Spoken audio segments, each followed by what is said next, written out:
ये कहानी लेखक की अपनी भावनाओं के द्वारा लिखी गई है। इस कहानी को सुनकर आप अपना मनोरंजन कर सकते हैं। इस कहानी में दर्शाए गए पात्र, उत्पादन और घटनाएं सभी काल्पनिक हैं। कहानी किसी भी व्यक्ति के भावनाओं, प्रथाओं और परंपराओं का अपमान नहीं करती है। ये कहानी पूरी तरह से काल्पनिक है। दोस्तों, सिर्फ आपसे एक ही रिक्वेस्ट है कि आप हमारी वीडियो को लाइक और सब्सक्राइब कर लिया कीजिए। चैप्टर 51 सीरत का इंटरव्यू। मेरे फोन। इतना कह वो बेहोश हो गया तो धीर उसे छोड़ उसके बॉडी को सर्च कर उसका फोन निकाल खड़ा हो बाकी के तरफ देख बोला, तुम सब भी मुझे अपना फोन दो।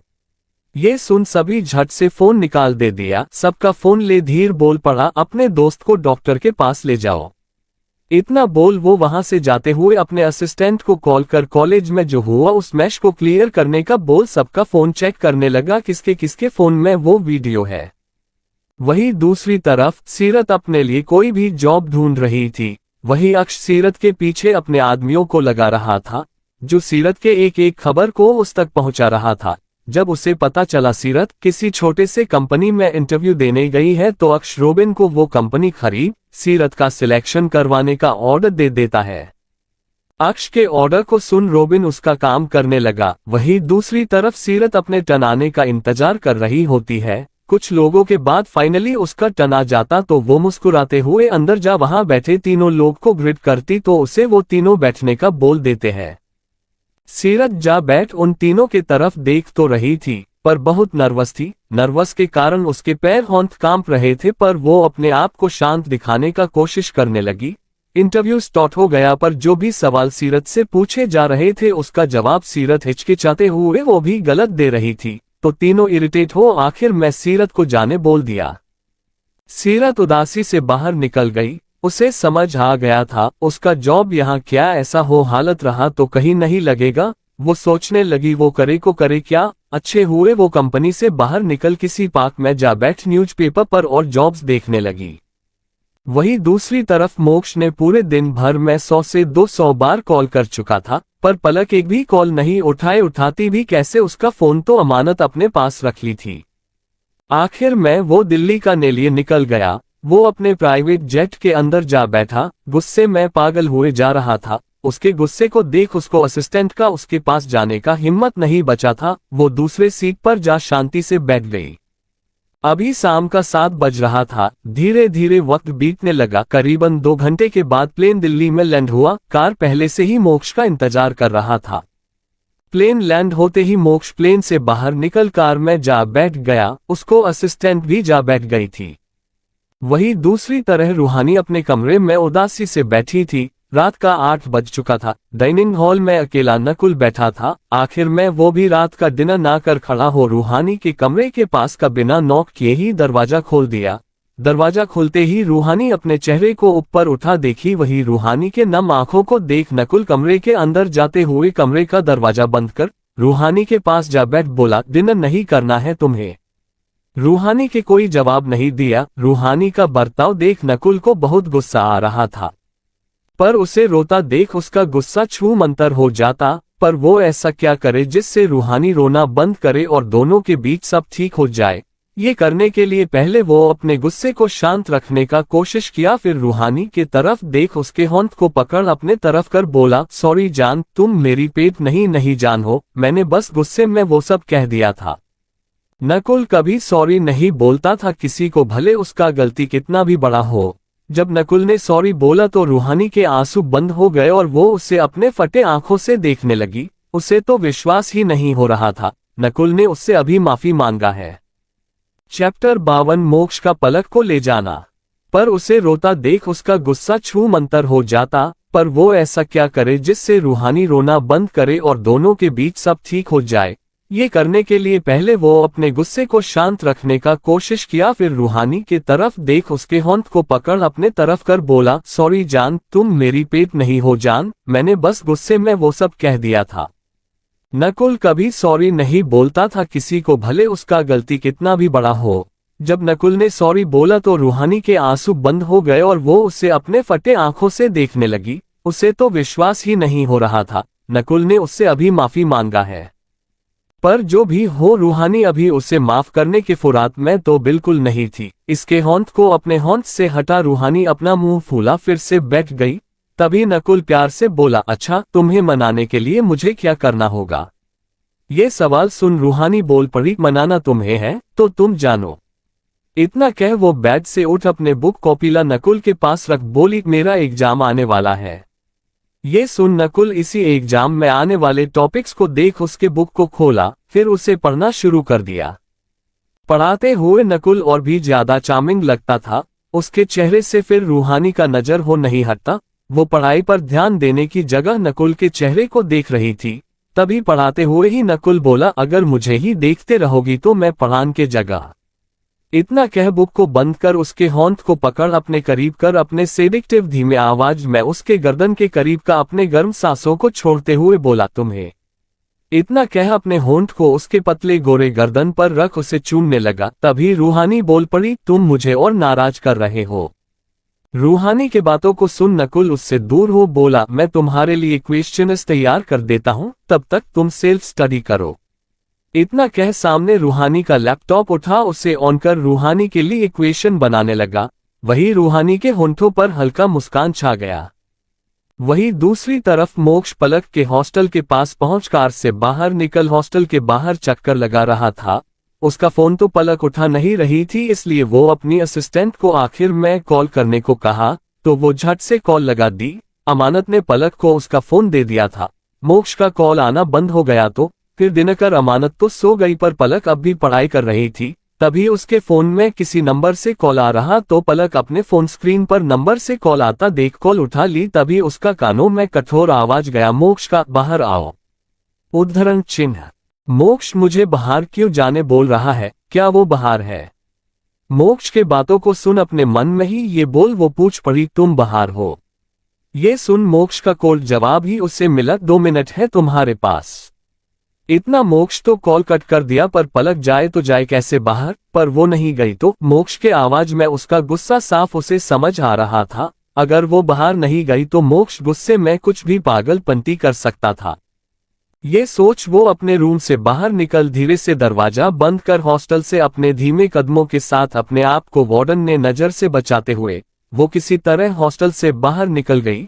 तभी उसे कार से टिका सिगरेट के कस लिए जा रहा था। तभी उसे देखते हुए उसके पास पलक जा बोली, सिगरेट नहीं पीना चाहिए। ये सुन मोक्ष सिगरेट के कस लेते हुए ही बोला, अच्छा। मोक्ष ने गुस्से में ही कहा था। मोक्ष के गुस्से को देख पलक को डर लगने लगा। वही मोक्ष उसके पास अपने एक होंठ को बढ़ा, उसके होंठ को पकड़ उसे मोड़कर अपने बाहों में खींच उसके करीब अपने सिगरेट को कर बोला, ठीक है मैं नहीं पीऊंगा, पर तुम्हें इसके बदले सिगरेट पीना होगा।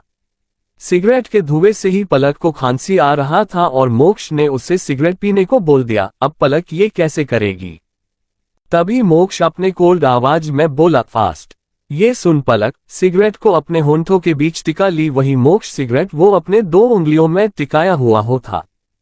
पलक जैसे ही धुआं को अंदर की, धुआं उसके शरीर के अंदर चला गया। वो मोक्ष के होंठ को दूर कर खांसने लगी। वही मोक्ष सिगरेट को बुझा पलक के होंठ को पकड़ अपने करीब किया। मोक्ष के ऐसे करने से पलक का खांसी रुक गया और वो मोक्ष को अपने डरे नजरों से देखने लगी। तभी मोक्ष कार का दरवाजा खोल उसके इजाजत के बिना ही उसे कार के अंदर धकेल दिया तो पलक उठ उसके तरफ देख बोली, क्या कर रहे हो तुम?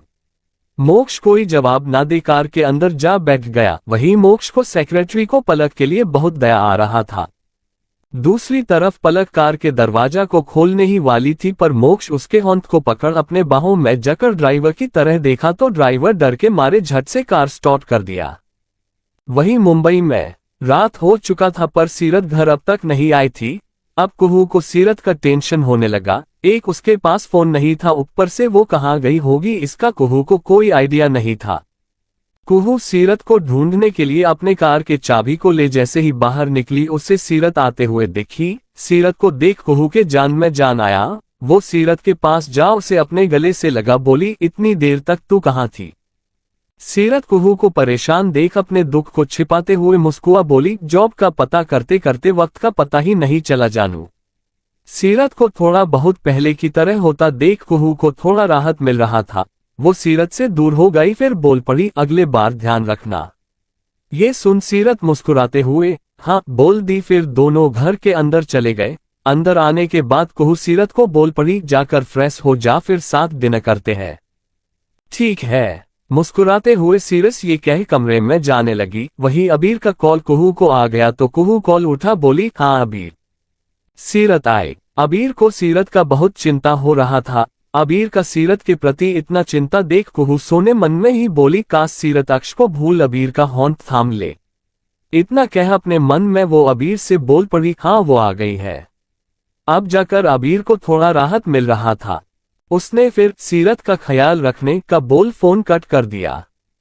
कुछ ही वक्त में सीरत चेंज कर आ गई। फिर सीरत और कुहू साथ रात का डिनर करने लगे। दूसरी तरफ अक्ष अपने आप को नशे के जाम में डूबा चुका था। तभी वो पीते हुए खुद में ही बोला, इस बार कोई जबरदस्ती, कोई रिवेंज नहीं, इस बार अक्ष तुम्हें अपने प्यार से अपना बनाएगा। इतना कह शराब के आखिरी घुट को पी फिर बोला, कल ये अक्ष तुम्हें अपना बनाने के लिए कोई भी हद पार कर देगा, पर इस बार सिर्फ प्यार का हद पार करेगा। इतना कह वो खड़ा हो बेड पर जा लेट अपने फोन को निकाल सीरत के तस्वीर को देखने लगा। वही दूसरी तरफ सीरत कुहू का खाना हो चुका था। दोनों फिर सोने चले गए। वही दिल्ली में कार बड़े से बिल्डिंग के पास जा रुका तो पलक अपने घबराए नजर से मोक्ष को देखते हुए पूछी, यहाँ क्यों लाए हो मुझे? मोक्ष कोई जवाब ना दे कार से बाहर निकल उसके होंठ को पकड़ उससे बाहर खींचते हुए निकाल अपने साथ बिल्डिंग के अंदर ले जाने लगा। वही मोक्ष के हरकत से उसकी असिस्टेंट को उसके रिपुटेशन का फिक्र होने लगा। वही मोक्ष पलक को अपने साथ बिल्डिंग के अंदर ले जाने लगा। फिर अपने चेकिंग करवा पलक को जबरदस्ती अपने साथ ले जाने लगा। दूसरी तरफ वहां काम करने वाले स्टाफ और रूम लेने आने वाले लोग उससे ये करता देख रहे थे, पर मोक्ष को कोई पहचान नहीं पाया था, क्योंकि मोक्ष हमेशा की तरह अपने चेहरे को कवर कर रखा था। मोक्ष पलक को अपने साथ होटल के वीआईपी कमरे में ले गया और कमरे के अंदर जा दरवाजा बंद कर पलक को बेड पर धकेल उसके करीब जा कठोरता से पूछा, तुमने मेरा कॉल क्यों नहीं उठाया था? मोक्ष के सवाल पर पलक सच बताने की जगह बोल पड़ी, तुमने भी तो मुझे 3 महीने तक इग्नोर किया है। ये सुन मोक्ष उससे दूर हो बैठ गया। उसे ऐसे दूर जाता देख पलक उठ उसके पास बैठ उसे देखने लगी तो मोक्ष बोल पड़ा, ऐसे मत देखो। क्यों? पलक के सवाल पर मोक्ष उसके तरफ देख बोला, तुम्हारे आवाज को सुनते ही, तुम्हें ऐसे देखते ही मैं खुद से कंट्रोल खो बैठता हूँ पलक, इसलिए तुमसे दूरी बना लिया ताकि तुम अपना पढ़ाई पूरा कर सको और मैं तुम्हारे डिस्ट्रैक्शन का कारण ना बनूं। ये सुन हैरानी से पलक उसे देखने लगी। चैप्टर 53 किया। मोक्ष पलक को अपने साथ होटल के वीआईपी कमरे में ले गया और कमरे के अंदर जा दरवाजा बंद कर पलक को बेड पर धकेल उसके करीब जा कठोरता से पूछा, तुमने मेरा कॉल क्यों नहीं उठाया था? मोक्ष के सवाल पर पलक सच बताने की जगह बोल पड़ी, तुमने भी तो मुझे 3 महीने तक इग्नोर किया है। ये सुन मोक्ष उससे दूर हो बैठ गया। उसे ऐसे दूर जाता देख पलक उठ उसके पास बैठ उसे देखने लगी तो मोक्ष बोल पड़ा, ऐसे मत देखो। क्यों? पलक के सवाल पर मोक्ष उसके तरफ देख बोला, तुम्हारे आवाज को सुनते ही, तुम्हें ऐसे देखते ही मैं खुद से कंट्रोल खो बैठता हूँ पलक, इसलिए तुमसे दूरी बना लिया ताकि तुम अपना पढ़ाई पूरा कर सको और मैं तुम्हारे डिस्ट्रैक्शन का कारण ना बनूं। ये सुन हैरानी से पलक उसे देखने लगी। उसे खुद की तरफ ऐसा देखता पा मोक्ष उसके तरफ मुड़ उसके आंखों में देखते हुए अपने होंठ को उसके चेहरे पर रख बोला, पलक तुम मुझसे कितना प्यार करती हो? ये सवाल सुन पलक उसके तरफ देख बोली, अपने जान से भी ज्यादा। ये जवाब सुन अपने होंठ को उसके चेहरे पर प्यार से फेरते हुए मोक्ष आहे पूछ पड़ा, तुम मेरे लिए क्या कर सकती हो? कुछ भी। पलक का जवाब सुन मोक्ष उसके आंखों से चश्मा हटा पलक के खूबसूरत आंखों को देखने लगा। पलक को आंखें इतनी खूबसूरत थी कि मोक्ष अपने आप को उसके आंखों में डूबने से खुद को रोक ही नहीं पा रहा था। मोक्ष अपने होंठ को उसके गर्दन के पास ले जा उसके होंठों के करीब जा उसके कोमल होंठों को चूमने लगा। वही मोक्ष के होंठों को खुद के होंठों से मिलता पा पलक की आंखें बंद हो गई। मोक्ष उसके होंठों को पैशनेटली चूमते हुए उसे बिस्तर पर लेटा अपने एक होंठ को उसके पैर के पास ले जा और दूसरे होंठ को पलक के स्तन के पास रख उसके होंठों को चूमे जा रहा था। वही पलक की सांसें मोक्ष के किस से थमने को था। मोक्ष के इतने पैशनेटली किस करना से पलक का होंठ उसके कंधे पर चला गया था और उसके होंठ मोक्ष के कंधे पर मजबूत हो चुका था। वही पलक के ऐसे उसे पकड़ने ने मोक्ष के शरीर का गर्माहट बढ़ने लगा। वो पलक के सीने के पास अपने होंठ फेर रहा था। वही उसका दूसरा होंठ पलक के ट्राउसर के अंदर जाने लगा तो पलक उसके होंठ को पकड़ ली। वही पलक के ऐसे करने से मोक्ष उसके होंठों को चूमना बंद कर उसके चेहरे को देखने लगा। वही पलक अपने आंखों को धीरे धीरे खोल मोक्ष के नजरों से अपने नजर को मिलाए। उसका आंखों में डर साफ नजर आ रहा था। तभी उसके घबराए नजर को देख मोक्ष बोला, भरोसा नहीं है तुम्हें मुझ पर? मोक्ष के इस सवाल पर पलक झट से बोल पड़ी, बहुत भरोसा है। तो फिर ये डर क्यों? पलक को खुद नहीं पता उसे डर क्यों लग रहा था, पर वो अपने इस डर के कारण मोक्ष के प्यार को खोना नहीं चाहती थी। तो बस पलक अपने धीमे प्यारे आवाज में इतना ही कह दी, मेरे साथ आज तक कुछ अच्छा नहीं हुआ है, इसलिए कुछ अच्छा होता देख डर लग रहा है। ये सुन मोक्ष उसके माथे को प्यार से चूम बोला, डर होना चाहिए पर डरो मत। इतना कह उसके होंठों को एक बार फिर पैशनेटली चूमते हुए इस बार अपने हाथ को फिर उसके ट्राउसर के अंदर ले जाने लगा। इस बात पलक उसके बढ़ते होंठ को ना रोक बस उसके प्यार को महसूस करने लगी। के बाद ये दर्द उसे दुनिया की वो खुशी महसूस कराने लगा जो वो सिर्फ ख्वाब देख सकती थी। उसने कभी नहीं सोचा था मोक्ष कभी उसका हो पाएगा। ये रात धीरे धीरे मोक्ष के प्यार में बीतने लगा। रात का करीबन 1 बज चुका था। फिर मोक्ष रुक पलक को अपने बाहों में भर अपने आंखों को बंद कर बोला, सो जाओ, तुम्हें कॉलेज भी जाना है। ये सुन पलक अपनी आंखों को तो बंद कर दी पर उसकी मुस्कुराहट अब भी बंद नहीं हुई थी। उसे ऐसा लग रहा था जैसे वो कोई सपना देख रही हो और सो जाएगी तो उसका सपना टूट जाएगा। सुबह का वक्त हो चुका था। हमेशा जल्दी उठने वाली पलक आज बहुत लेट जागी। उसका फोन बार बार रिंग होने लगा। फोन के रिंग के आवाज से पलक जाग गई। फिर अपने आंखों को मलते हुए वो अपने आंखों को धीरे से खोल बेड के तरफ देखी पर मोक्ष बेड में नहीं था। वो अपने फोन को उठा स्क्रीन पर देखी। अमानत का कॉल आ रहा था। अमानत का कॉल आता देख पलक कॉल उठा बोली, हेलो। तभी अमानत चिंता से पूछना शुरू कर दी, कहाँ है तू? कॉलेज का टाइम होने वाला है और सुबह से तू गायब है, क्या हुआ, कोई प्रॉब्लम है क्या? अमानत सवाल पर सवाल किए जा रही थी पर पलक की नजरें तो बस मोक्ष को ढूंढ रही थी। तभी पलक बोल पड़ी, मैं बाहर किसी काम से आई हूं, तू कॉलेज चली जा, मुझे लेट होगा। इतना कह उसने कॉल कट कर दिया और खड़ी हो अपने कपड़े को पहन बाथरूम और बाहर के बालकनी में भी देखा मोक्ष कहीं नहीं था। मोक्ष को कहीं ना पा पलक के आंखों में आंसू भर गया। तभी दरवाजा नॉक हुआ तो पलक को लगा मोक्ष होगा। ये सोच वो झट से दरवाजा खोलने गई पर वहां मोक्ष नहीं था। एक आदमी उसके तरफ लिफाफा बड़ा बोला, मोक्ष सर ने ये आपको देने को कहा है।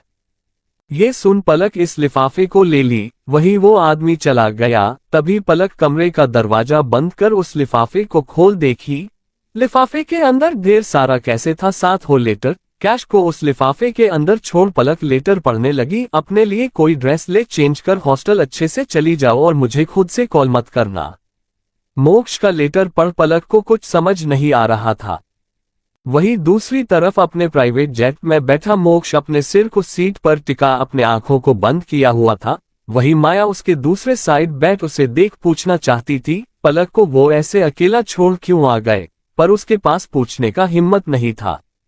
वही पलक होटल से बाहर निकल वो पूरा पैसा एक छोटे गरीब बच्ची को दे पैदा चलने लगी। उसे समझ नहीं आ रहा था, बस उसका रोने का दिल कर रहा था, पर वो रोकर अपने आप को कमजोर नहीं दिखाना चाहती थी। वो एक समुद्र के पास जा बैठ गई। धीरे धीरे वक्त बीतने लगा। वही मोक्ष मुंबई पहुंच गया था। मुंबई जाते ही वो अपने शूटिंग पर चला गया, पर पलक उसी समुद्र के पर बैठी पानी के लहरों को देख रही थी।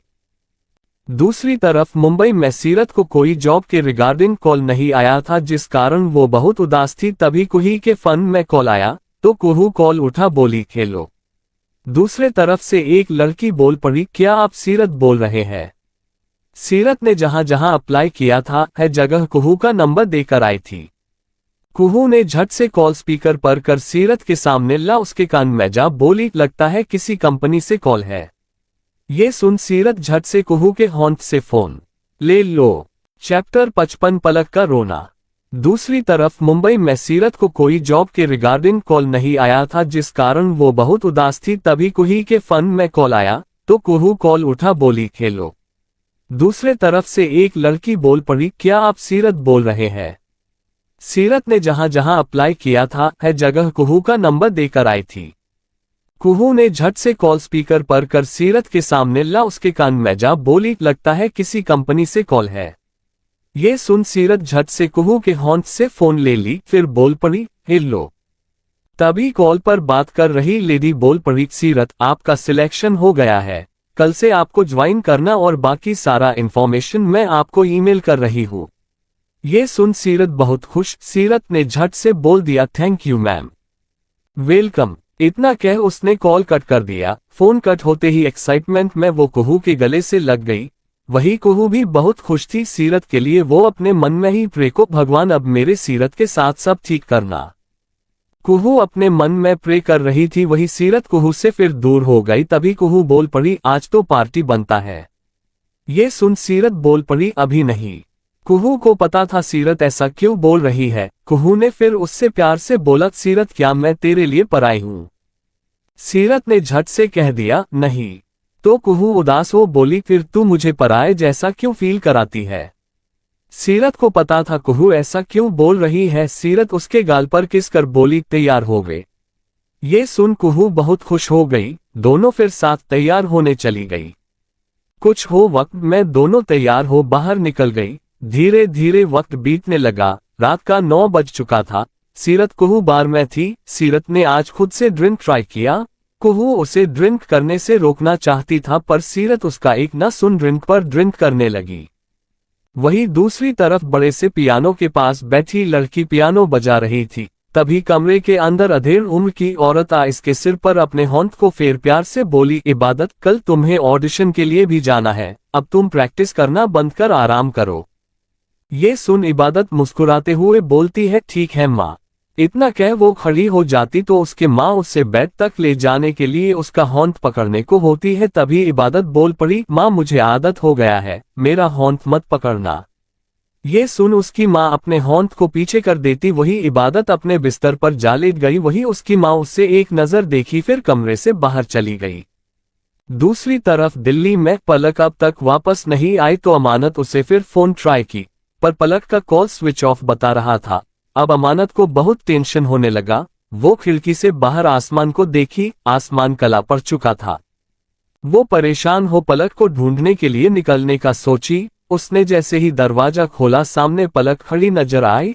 उसके हालत को देख अमानत उसे अपने साथ अंदर ला बेड पर उसे बैठाते हुए पूछी, क्या हुआ पलक, बताना क्या हुआ। पलक कोई ना जवाब दे, बस उसके गले से जालग फूट फूट कर रोने लगे। वही अमानत को कुछ समझ नहीं आ रहा था, पलक को हुआ क्या है। अमानत उससे फिर पूछने का कोशिश की, पर पलक कुछ बताने को तैयार ही नहीं थी। बस वो रोई जा रही थी तो अमानत अब कोई सवाल ना कर उसके बालों को प्यार से बस सहलाने लगी। अमानत के ऐसे सहलाने से पलक की आंखें धीरे धीरे भरी हो गई और वो रोते रोते वैसे ही सो गई। तो अमानत उसे अच्छे से सुला दी। फिर अपने फोन को ले अपने मोक्ष भाई का फोन नंबर निकाल ली, क्योंकि पलक के इतने रोने का रीजन बस मोक्ष भाई हो सकते पलक को बहुत अच्छे से पता था। चैप्टर 56 रूहानी का पोएट्री। अमानत उससे फिर पूछने का कोशिश की, पर पलक कुछ बताने को तैयार ही नहीं थी। बस वो रोई जा रही थी तो अमानत अब कोई सवाल ना कर उसके बालों को प्यार से बस सहलाने लगी।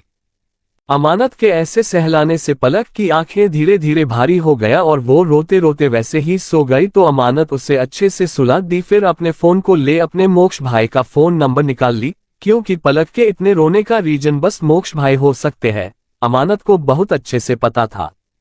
अमानत अपने भाई को कॉल लगा दी। मोक्ष अपने कमरे में बैठा अपने लैपटॉप पर कुछ देख रहा था। जैसे ही उसका फोन बजा वो अपने फोन को उठा, स्क्रीन पर अपनी बहन का नाम देख कॉल उठा लिया। जैसे ही मोक्ष ने कॉल उठाया, अमानत गुस्से में भड़कते हुए मोक्ष के रिप्लाई के बिना ही बोलती रही, मोक्ष भाई क्या किया है आपने पलक के साथ? सुबह से वो गायब थी और अभी आए हैं तब से रोई जा रही है। रोते रोते उसे नींद आ गया। अमानत आगे कुछ और कहती इससे पहले ही मोक्ष उसके बात को बीच में काटते हुए ही बोला, अमानत अपने पढ़ाई पर ध्यान दो। तुम्हारा और पलक के मार्क्स में कभी डिफरेंस नहीं होता था, पर पलक पढ़ाई में तुमसे बहुत आगे जाती जा रही है और तुम हो कि अपना दिमाग इन सब में वेस्ट कर पीछे होती जा रही हो। इतना कह उसने कॉल कट कर दिया। वही अमानत फोन कट होते ही अपने कान से हटा, खुद में ही बोली, मोक्ष भाई को मेरे परफॉर्मेंस के बारे में कैसे पता चला? अमानत का कुछ टाइम से रिजल्ट डाउन आने लगा था, पर इसका रीजन बस इतना था कि वो पढ़ाई से अधिक अपने हैकिंग स्किल पर ध्यान देने लगी थी, और उसका पलक से कभी कोई कंपटीशन ही नहीं रहा है, न ही पलक का। दोनों बस अपना अपना मेहनत करती रहती थी अपने लाइफ में अपने गोल को अचीव करने के लिए, और दोनों का गोल बहुत अलग था। वही मुंबई के बार में सीरत नशे में पूरा धुत हो चुकी थी। कुहू का उसे संभालना मुश्किल हुए जा रहा था। तभी वहां कुछ लड़के आ दोनों के पास बैठ गए। कुहू उन सभी को अपने कठोरता से भरे नजर से देखी, पर तभी उसके पास वो लड़का आने लगा तो वो उसे खुद से दूर करने लगी। वही नशे में धुत सीरत खड़ी हो कहीं जाने को थी, तभी उनमें से एक लड़का उसका होंठ पकड़ अपने करीब खींच उसे आपके गोद में बैठा बोला, कहाँ जा रही हो जाने मन। अपने नशे से भरे नजरों से सीरत उस इंसान को देखी, तभी वो लड़का उसके चेहरे पर अपने उंगलियों को रख उसके चेहरे पर दबा अपने चेहरे के तरफ कर बोला, जाने मन परफेक्ट हो तुम मेरे आज के रात के लिए। इतना कह वो उसके गर्दन के करीब जाने को था, तभी उसके बाल को किसी ने अपने मुट्ठी में भर उसके मुर्री को पीछे किया, जिस कारण उसके गर्दन के हड्डियों का टप टप कर टूटने की आवाज आया। उसके ऐसे करने ने बार में मौजूद सभी उसके तरफ देखने लगे। उस लड़का का सभी दोस्त भी उस तरफ देखा। वही अपने सामने खड़े शख्स को देख बाकी सारे लड़के खड़े हो गए। कुहू को भी पकड़ा आदमी भी उसे छोड़ अपने दोस्तों के साथ खड़े हो वहां से जाने में ही समझदारी समझा। वही बाल पकड़ा शख्स और कोई नहीं अक्षी था। उसने उस आदमी का सिर कांच की टेबल पर जा पटक दिया। तभी सीरत ताली बजाते हुए चिल्ला पड़ी, और मारो और मारो। वही ये सब सीन देख बाकी खिसकने वाले थे, पर रोबिन और बाकी बॉडीगार्ड सभी को पकड़ लिए। वही कृतिका तो बस देखती ही रह गई। अक्ष उस लड़के को अधमरा कर दिया था। वही बार में आए सभी लोग शांत हो अक्ष को उस लड़के को मारता हुआ देखने लगे थे। फिर अक्ष रुक रोबिन की तरफ देखा तो रोबिन अपने काम में लग गया। वही अक्ष सीरत के पास जा उसे अपने गोद में उठाने को था, पर सीरत उसे खुद से दूर धकेल बोली, तुम भी बुरे हो, खुद को भी मारो। सीरत के बातों को सुन अक्ष प्यार से बोला, खुद को भी मारूंगा जितना तुम बोलोगी, पर अभी यहां से चलो। सीरत छोटी बच्ची की तरह अपने छोटे चेहरे को नामे कर दी। तभी कुहू बोल पड़ी, अच्छा होगा आप सीरत से दूर रहे।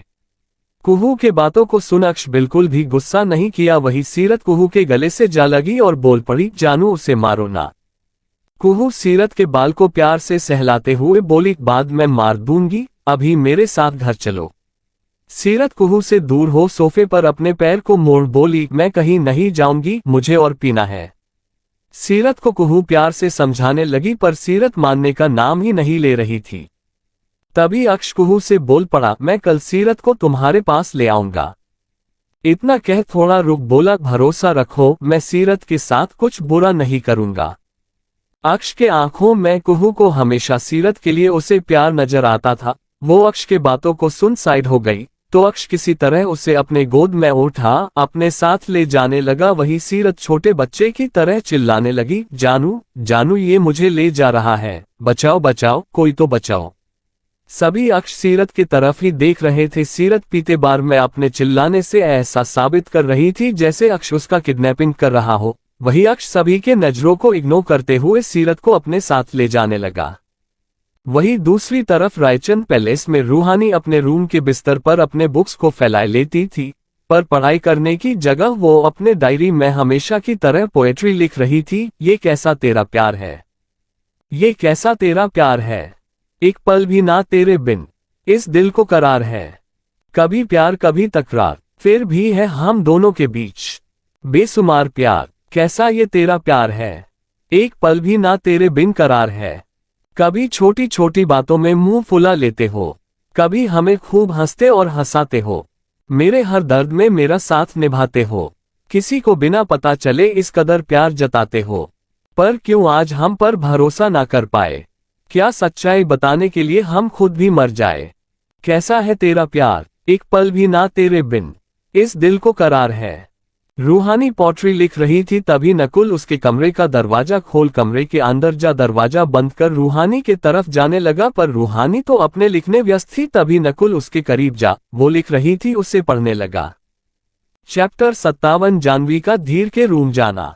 कभी हमें खूब हंसते और हंसाते हो, मेरे हर दर्द में मेरा साथ निभाते हो, किसी को बिना पता चले इस कदर प्यार जताते हो, पर क्यों आज हम पर भरोसा ना कर पाए? क्या सच्चाई बताने के लिए हम खुद भी मर जाए? कैसा है तेरा प्यार, एक पल भी ना तेरे बिन, इस दिल को करार है। रूहानी पोट्री लिख रही थी, तभी नकुल उसके कमरे का दरवाजा खोल कमरे के अंदर जा दरवाजा बंद कर रूहानी के तरफ जाने लगा, पर रूहानी तो अपने लिखने व्यस्त थी। तभी नकुल उसके करीब जा, वो लिख रही थी, उसे पढ़ने लगा। जब रूहानी को एहसास हुआ जैसे हुई उसके पास है, तो वो झट से अपने डायरी को बंद करने ही वाली थी, तभी उसे ऐसा करने से रोकते हुए उसके डायरी को अपने हाथ में ले रूहानी का पोएट्री का एक एक शब्द पढ़ते हुए रूहानी के आंखों में देखने लगा। तभी रूहानी अपना डायरी छीनने का कोशिश करने लगी, तभी नकुल उसके हाथ को पकड़ उससे मोड़ अपने बाहों में जकड़ बोला, रूहानी, मैं तुम्हें गलत नहीं बोल रहा हूँ, पर क्या कुछ भैया को जानती नहीं हो? वो अपनों से कितना प्यार करते हैं, यहाँ तक कि तुमने भी देखा होगा भैया सीरत को कितना चाहते हैं। बस प्रॉब्लम ये है कि वो एक ऐसे इंसान की बेटी है जिससे हम सब बहुत नफरत करते हैं। नकुल के बातों को सुन रूहानी उसके आंखों में देख पूछी, उसका सज्जा सीरत को मिलना सही था क्या? सीरत तो नादान बच्ची की तरह है। ये सुन नकुल को समझ नहीं आया वो क्या बोले। वो रूहानी को छोड़ बोला, ये सब मैं अपना दिमाग लगाना बंद करो और अपने पढ़ाई पर ध्यान दो। इतना कह वो रूम से बाहर जा, सीढ़ी के पास खड़ा हो सिगरेट जला, सिगरेट ले कस लेते हुए अपने सोच में खोया था। तभी उसे सीरत का आवाज सुनाई दिया, बचाओ मुझे बचाओ। सीरत का आवाज सुन वो सीधे देखा, अक्ष अपने गोद में सीरत को जकड़े हुए अंदर की तरफ आ रहा था। ये देख नकुल धीरे से खुद में ही बोला, भैया आप इस चाहता में खुद को भूलते जा रहे हो। इतना कह वो बस देखने लगा। वही अक्ष सीरत को अपने कमरे के तरफ ले गया तो नकुल अपने सिगरेट को बुझा गहरी सांस भर अपने कमरे में जाने लगा। वही अक्ष उसे अपने कमरे में ले जा उसे बिस्तर पर रख दिया। तभी सीरत अपने होंठ से खुद को ढक नशे में चूर हो बोली, अब क्या करना चाहते हो तुम? इतना कह अपने होंठ को नीचे कर अपने नम आंखों से अक्ष के तरफ देख उदासी से बोली, क्या फिर मुझे दर्द देना चाहते हो? सीरत के बातों सुन अक्ष इसके पास जा अपना होंठ को उसके गाल पर रख प्यार से बोला, नहीं तुम्हें दर्द में देख मुझे बहुत दर्द होता है।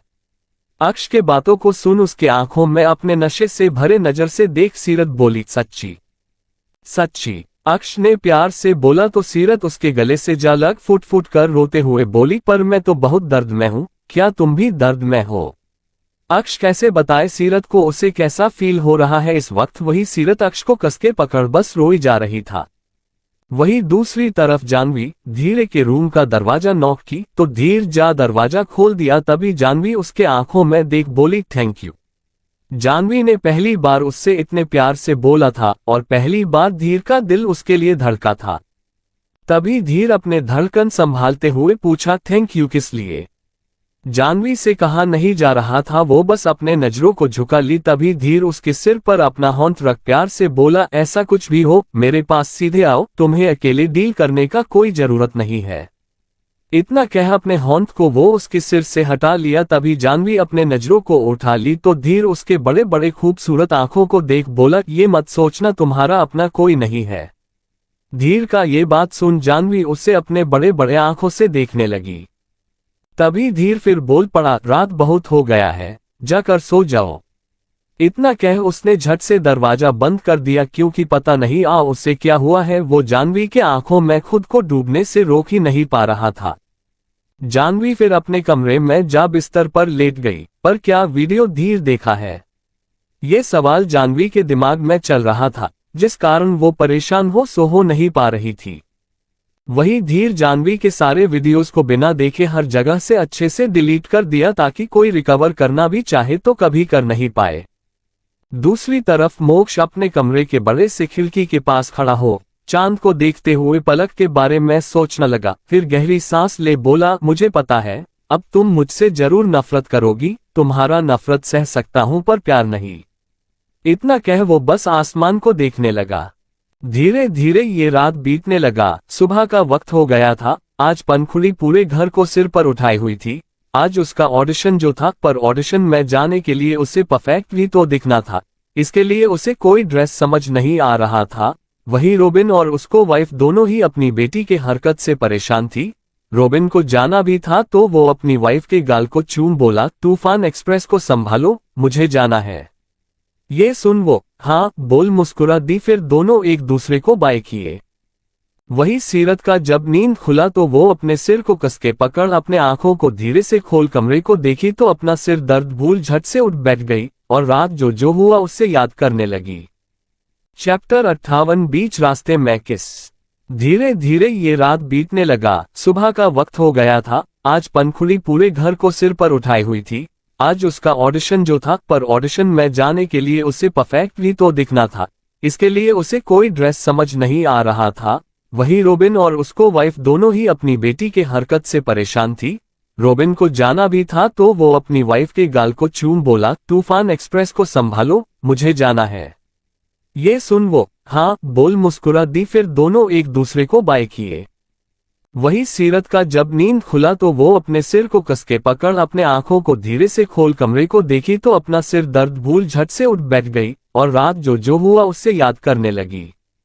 सीरत को कुछ ठीक से याद नहीं आ रहा था, पर वो यहाँ एक पल भी रुकना नहीं चाहती थी। वो बिस्तर से नीचे उतर जाने को थी, तभी कमरे का दरवाजा खुला। सीरत को लगा अक्ष होगा। ये ख्याल आते ही उसके दिल का धड़कन तेज हो चुका था। सीरत अपने नजरों को झुका जमीन पर अपने कठपुतलियों को नचाने लगी। तभी रूहानी उसके पास आ चाय का ट्रे आगे कर बोली, सीरत चाय पी लो, तुम्हें अच्छा लगेगा। ये सुन सीरत झट से अपने चेहरे को उठा रूहानी की तरफ देखी। रूहानी को देख उसने राहत का सांस लिया, पर पता नहीं क्यों वो मिलना तो नहीं चाहती थी, पर फिर भी उसका नजर अक्ष को ढूंढ रहा था। सीरत को चाय ना लेता देख दरवाजे की तरफ देखता पा रूहानी बोल पड़ी, भैया कंपनी चले गए हैं। ये सुन सीरत का चेहरा उदासी से भर गया। तभी रूहानी अपने ट्रे को ऊपर कर उसके नजरों के पास की तो सीरत चाय ले ली। फिर रूहानी ट्रे साइड में रख उसे बैठने का बोल खुद भी बैठ गई। सीरत चाय पी रहे थी, वही रूहानी कुछ देर तक शांत रहने की बात पूछी, कैसी हो तुम और कहाँ रह रही हो। रेहान का सवाल सुन सीरत चाय पीते हुए ही दे दी, अच्छी हूँ दी और अपनी फ्रेंड के साथ रह रही हूँ। ये जान रूहानी खुश थी। दोनों फिर उन बातों को छोड़ एक दूसरे के साथ बात करने लगी। वही दूसरी तरफ मध्य प्रदेश में आरजू आज एनजीओ के लिए फंड इकट्ठा कर रही थी। एनजीओ के छोटे छोटे बच्चों के साथ सभी से वो फंड कलेक्ट कर रही थी। तभी रेड लाइट जलने से सारा गाड़ी रुक गया। वो आरजू रुके हुए कार वालों से भी फंड इकट्ठा करने लगी। तभी वो एक कार के पास जा विंडो पास नोक की। तभी अंदर बैठा शख्स जिसका ध्यान अपने फाइल्स पर था, वो अपने फाइल को रख चेहरे को मोड़ खिड़की के तरफ देखा। उसे बस लड़की का हाथ में बॉक्स पकड़ा हुआ नजर आ रहा था। तो वो कार का शीशा डाउन कर बोला, फंड के नाम पर भिख कहीं वो जाकर मांगो। आरजू ने जब ये आवाज और उसका बात सुना तो झट से अपने चेहरा नीचे कर कार में बैठे इंसान को देखी। वही आरजू को देख अंदर बैठे शख्स जो और कोई नहीं सिद्धार्थ मोदी था। वो उसके तरफ किल्लर मुस्कान के साथ उसे देख बोला, ओह जानवरों के साथ साथ तुम्हें गुण इकट्ठा करने का शौक है। दिल्ली से वापस लौटने के बाद सिद्धार्थ नाम के बला से आरजू को राहत मिला था, पर फिर इस बला को देख आरजू जाने में ही समझदारी समझी। वो मुड़ जा ही रही थी, तभी कार से बाहर निकल आरजू के पास जा उसके होंठ को पकड़ अपने तरफ मोड़ उसके होंठों पर अपने होंठ मिला दिया। अचानक से सिद्धार्थ के ऐसे किस करने से आरजू हैरान हो है थी। उसकी आंखें बड़ी बड़ी हो गई और उसके होंठ में पकड़ा हुआ बॉक्स जमीन पर गिर गया। वही दोनों को रास्ते के बीच में खड़ा हो किस करता पूरा पब्लिक देख रहा था। वही सिद्धार्थ उसके होंठों को चूमने के बाद उससे दूर हो अपने अंगूठे पर होंठ फेरते हुए उसके तरह देखी। वही आरजू तो अब भी सॉफ्ट में थी। वही सिद्धार्थ उसे ऐसा देख उसके होंठों पर मुस्कान छा गया। वो रास्ते में गिरे बॉक्स को उठा, अपने जेब से पर्स निकाल, उससे ढेर सारे पैसे निकाल, उस बॉक्स में डाल, पूरा बॉक्स पैसों से भर, सोम जेब में वापस से पता रख। उसके होंठ को पकड़ उसके होंठ में बॉक्स देते हुए बोला, अपने खूबसूरती को धूप में ढलने मत दो। इतना कह वो बॉक्स पकड़ा अपने कार में जा बैठ गया। वही आरजू अब थी हैरान थी। ग्रीन लाइट जल गया। आरजू के बीच रास्ते में खड़े होने के कारण सभी हॉर्न बजाने लगे। वही सिद्धार्थ उसके रिएक्शन को अब भी नोटिस कर रहा था। वही आरजू अपने होश में आ रास्ते से साइड जाने लगी। दूसरी तरफ ड्राइवर सिद्धार्थ से पूछ पड़ा, सर चले? हाँ। सिद्धार्थ का परमिशन सुन ड्राइवर कार स्टार्ट कर दिया। वही आरजू अपने होश में आए तो गुस्से में बोल पड़ी, उसका हिम्मत कैसे हुआ मुझे किस करने का? वो चिल्लाकर ये बोली। वही एनजीओ के बच्चे उसे अपने फटी आंखों से देखे जा रहे थे। तभी एनजीओ के बच्चे को देखते हुए आरजू बोली, क्या हुआ, ऐसे क्यों देख रहे हो? प्रश्नवाचक चिन्ह प्रश्नवाचक चिन्ह। इसके ये सवाल पर सभी अपने होंठों पर होंठ रख लिए। तभी आरजू रोने वाला मुंह बना बोली, वो मेरे साथ ऐसा किया और तुम सब ऐसे देख रहे मुझे, जाओ अब तुम्हारी दी तुम सबसे बात नहीं करेगी। तभी एक बच्चों झट से बोल पड़ी, ऐसा ना बोलो दीदी, नेक्स्ट टाइम वो दिखेगा तो हम सब मिलकर उससे आपके साथ ऐसा करने का बदला लेंगे। ये सुन आरजू भी बोल पड़ी, हाँ उससे मैं इस हरकत के लिए छोड़ूंगी नहीं। इतना कहने के बाद वो सभी बच्चों को अपने पास एनजीओ ले जाने लगी। वही मुंबई में ऑडिशन के लिए लंबा लाइन लगा हुआ था। पंखुड़ी और इबादत साथ ही उस लाइन में खड़ी थी और बस अपने अपने टर्न आने का इंतजार कर रही थी। चैप्टर 59 सपनों की तरफ पहला कदम। वही आरजू अपने होश में आए तो गुस्से में बोल पड़ी, उसका हिम्मत कैसे हुआ मुझे किस करने का? वो चिल्ला कर ये बोली। वही एनजीओ के बच्चे उसे अपने फटी आंखों से देखे जा रहे थे। तभी एनजीओ के बच्चे को देखते हुए आरजू बोली, क्या हुआ, ऐसे क्यों देख रहे हो? प्रश्नवाचक चिन्ह प्रश्नवाचक चिन्ह। इसके ये सवाल पर सभी अपने होंठों पर होंठ रख लिए। तभी आरजू रोने वाला मुंह बना बोली, वो मेरे साथ ऐसा किया और तुम सब ऐसे देख रहे मुझे, जाओ अब तुम्हारी दी तुम सबसे बात नहीं करेगी। तभी एक बच्चों झट से बोल पड़ी, ऐसा ना बोलो दीदी, नेक्स्ट टाइम वो दिखेगा तो हम सब मिलकर उससे आपके साथ ऐसा करने का बदला लेंगे। ये सुन आरजू भी बोल पड़ी, हाँ उससे मैं इस हरकत के लिए छोड़ूंगी नहीं। इतना कहने के बाद वो सभी बच्चों को अपने पास एनजीओ ले जाने लगी। वही मुंबई में ऑडिशन के लिए लंबा लाइन लगा हुआ था। पंखुड़ी और इबादत साथ ही उस लाइन में खड़ी थी और बस अपने अपने टर्न आने का इंतजार कर रही थी। वही अंदर तीनों जज बैठे हुए थे, इवान, चिराग और माधुरी। माधुरी दोनों के बीच में ही बैठी हुई थी। वही इवान, चिराग दोनों साइड में बैठे थे, पर एक जगह दोनों के होने से पूरा माहौल गर्म था। ऑडिशन के लिए सभी एक एक कर अंदर आने लगे। वही बाहर धीरे धीरे कर लाइन काम होने लगा था। पंखुड़ी और इबादत का टर्न आने वाला था। एक लड़का बाहर आया तो पंखुड़ी का टर्न आ गया। वो इबादत के होंठ में अपने होंठ रख धीरे से उसे बोली, मेरा टर्न आ गया है, मैं परफॉर्म कर आती हूँ, फिर तुझे बता दूंगी कैसे तुझे अंदर जाना है। इतना कह पंखुड़ी अंदर चली गई। अंदर जाने वक्त वो अपने कदम को काउंट किए जा रही थी। माइक के पास आने के बाद वो माइक के सामने जा खड़ी हो गई। तभी वो जज की तरफ देखी, पर उसका नजर इवान के तरफ था तो इवान को देख मुस्कुरा दी। वही इवान भी उसे देख मुस्कुरा दिया।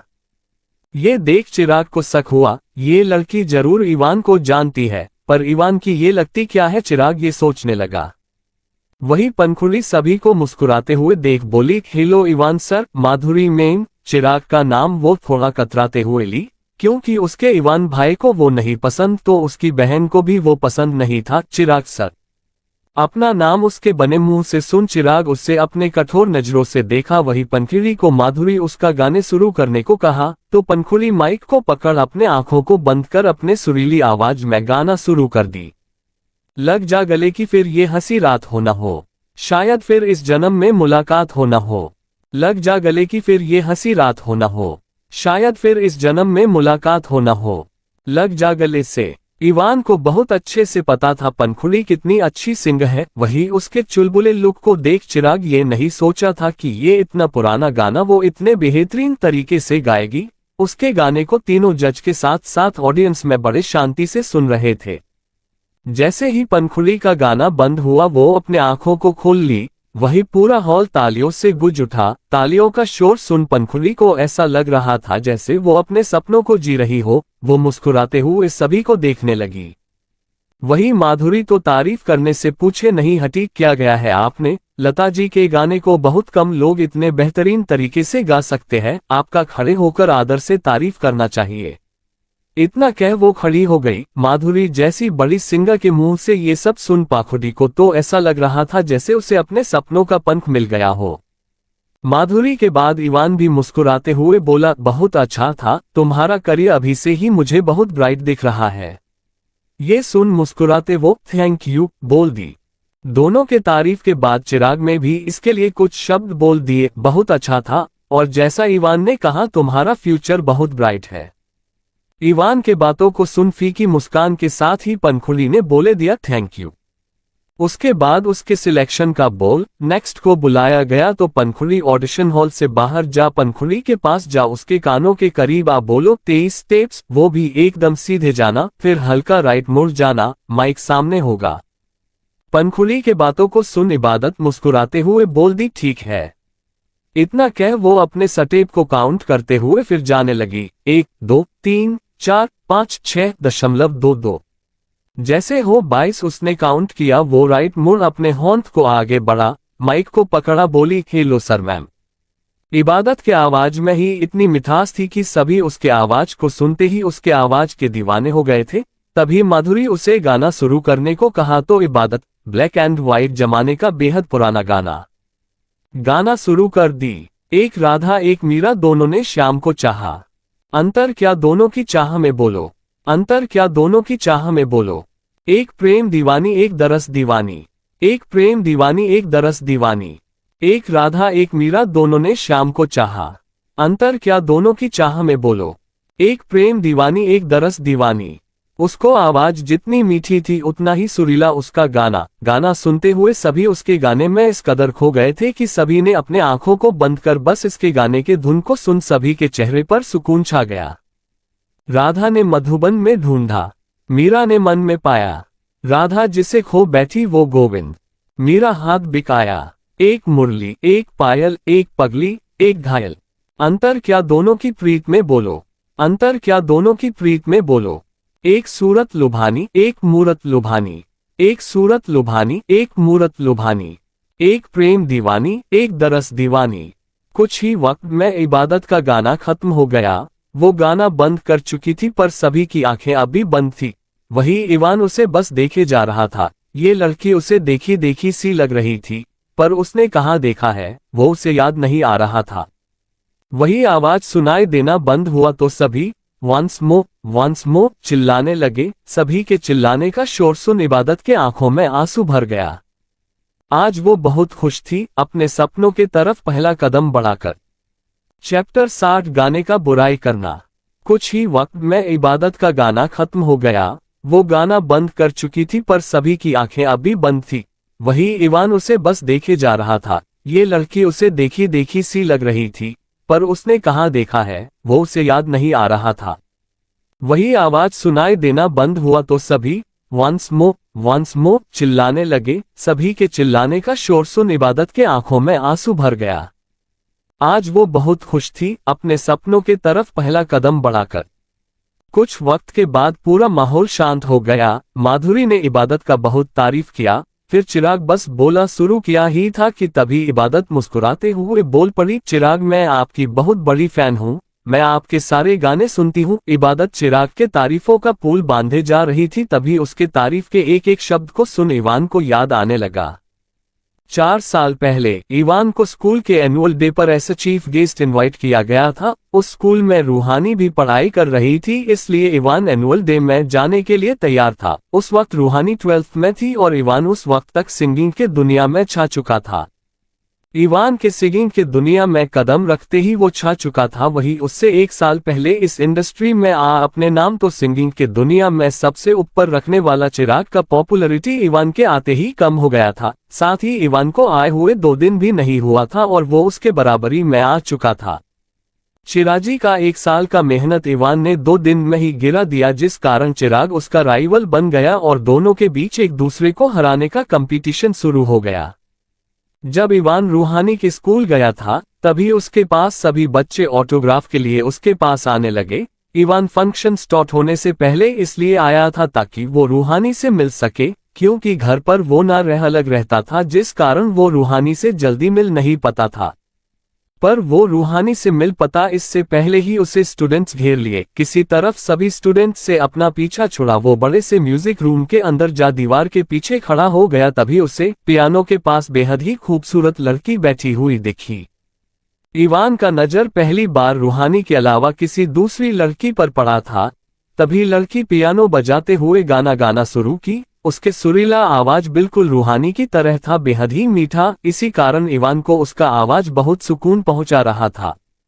तभी म्यूजिक रूम के अंदर एक लड़की आई। किसी के आने का आवाज सुन इवान दीवार से सट गया ताकि कोई उसे देखे नहीं। वही वो लड़की उसके पास जा उसके कंधे पर होंठ रख दी तो लड़की पियानो बजाना बंद कर अपने गाने को रोक दी। वही वो लड़की बोल पड़ी, यार आज इवान रायचंद आए हैं, वो तो रियल में और भी ज्यादा हैंडसम दिखते हैं।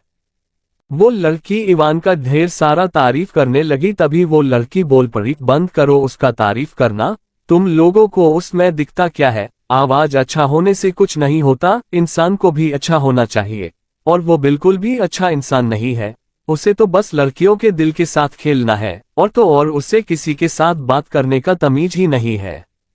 लड़की का एक एक बात सुन इवान को बड़ा गुस्सा आ रहा था। वही लड़की उसका बुराई करने के बाद चिराग के तारीफ का पुल बांधने लगी। इवान उसे कठोरता से देखा, फिर वहां से निकल गया। इंडस्ट्री में आते ही इवान का नाम कई लड़कियों के साथ जोड़ा जाने लगा, पर इवान ने आज तक उनमें से किसी से बात तक भी नहीं किया था। हाँ, उस लड़की का एक बात सच था, इवान किसी से अच्छे से बात नहीं करता था। अभी इवान को जब वो याद आया तो वो लड़की गौर से देखते ही अपने मन में बोला, तुम्हें तो मैं यहाँ टिकने नहीं दूंगा। वही दोनों का बोला हो गया तो इवान का बोलने का टर्न आया। इवान उसे कठोरता से देख बोला, तुम्हारी आवाज अच्छी है, पर मुझे तुम में सिंगर बनने का कोई क्वालिटी नजर नहीं आता है। एक अच्छी सिंगर बनने के लिए गाने को फील करना जरूरी है, पर तुम्हें देख ऐसा नहीं लगा मुझे कि तुम गाने को फील कर रही हो। इवान का बात सुनकर इबादत को बहुत गुस्सा आ रहा था। रही माधुरी के लिए ये समझना मुश्किल हो रहा था, आखिर इवान उसका ऐसे बुराई क्यों कर रहा है जबकि वो गाने को एकदम परफेक्ट गई है। इवान इबादत का बुराई कर रहा था, तभी चिराग बोल पड़ा, मुझे तो गाना आउटस्टैंडिंग लगा, मुझे नहीं लगता इवान जो तुम कह रहे हो वो सही है। अगर तुम्हें ऐसा लगता कि इबादत फील के साथ नहीं गा रही है तो तुम फील के साथ गा कर सुनाओ। ये सुन इवान चिराग को घूर कर देखा, फिर एक कठोर मुस्कान दे वो इबादत के तरफ देख गाने जा 4 लाइन बस गया। एक राधा एक मीरा दोनों ने शाम को चाहा, अंतर क्या दोनों की चाह में बोलो, अंतर क्या दोनों की चाह में बोलो। एक प्रेम दीवानी एक दरस दीवानी, एक प्रेम दीवानी एक दरस दीवानी। इतना गा वो रुक गया। वही पूरा माहौल इवान के गाने को सुन हैरान था। इवान के गाने में एक अलग ही बात होता था, एक बार कोई सुन ले तो उसका बार बार सुनने का दिल करेगा। इवान ने इतने अच्छे तरीके से इस गाने को गाया कि इबादत को भी इवान का बात सही लगने लगा। वही चिराग को बहुत गुस्सा आ रहा था। इवान क्लासिकल सॉन्ग नहीं हटा ठप है, यही सोच चिराग उसे चैलेंज दे दिया, पर उसके है चैलेंज की तरह आज भी वो जीत चुका था। क्लासिकल सॉन्ग नहीं हटा ठप है, यही सोच चिराग उसे चैलेंज दे दिया, पर उसके है चैलेंज की तरह आज भी वो जीत चुका था। दूसरी तरफ सीरत का आज कंपनी में पहला दिन था। वो रायचंद पैलेस से ही रूहानी के ड्रेस को पहन सीधा कंपनी आ गई थी। कंपनी आते ही उसे उसका काम समझा दिया गया था, तो वो फिर पूरे डेडिकेशन के साथ अपना काम करने लगी थी। वही अपने केबिन के बड़े से साइड वॉल के सामने खड़ा अक्ष, जिसे नीचे फ्लो का हर एक इंसान नजर आ रहा था, ये वही कंपनी था किसे अक्ष के खरीद लिया था जब उसे पता चला सीरत यहाँ इंटरव्यू दी है। शीशे के बने वाल के पास खड़ा हो अक्ष सीरस को देख जा रहा था। उसके डेडिकेशन को देख अक्ष को सीरस आज और भी ज्यादा आकर्षित लग रही थी। वो उसे एक टक बिना अपने पलकों को झपकाए देखे जा रहा था। तभी केबिन का दरवाजा नॉक हुआ तो अक्ष चेयर पर जा बैठ अपने कड़क आवाज में बोला, कमिंग। अक्ष का आवाज सुन बाहर खड़ा रोबिन केबिन के अंदर आ अक्ष के पास गया तो अक्ष अपने डार्क नजरों को उठा उसके तरफ देख बोला, इस कंपनी का पूरा इंफ्रास्ट्रक्चर चेंज कर दो, और हाँ सीरत को थोड़ा भी प्रॉब्लम नहीं होना चाहिए। Okay sir. रोबिन को ऑर्डर देने के बाद अक्ष उसे जाने का इशारा कर दिया। अक्ष का इशारा देख रोबिन केबिन से बाहर जाने लगा। वही सीरत टाइप करते करते रुक गई, उसे समझ नहीं आ रहा था अब करना क्या है।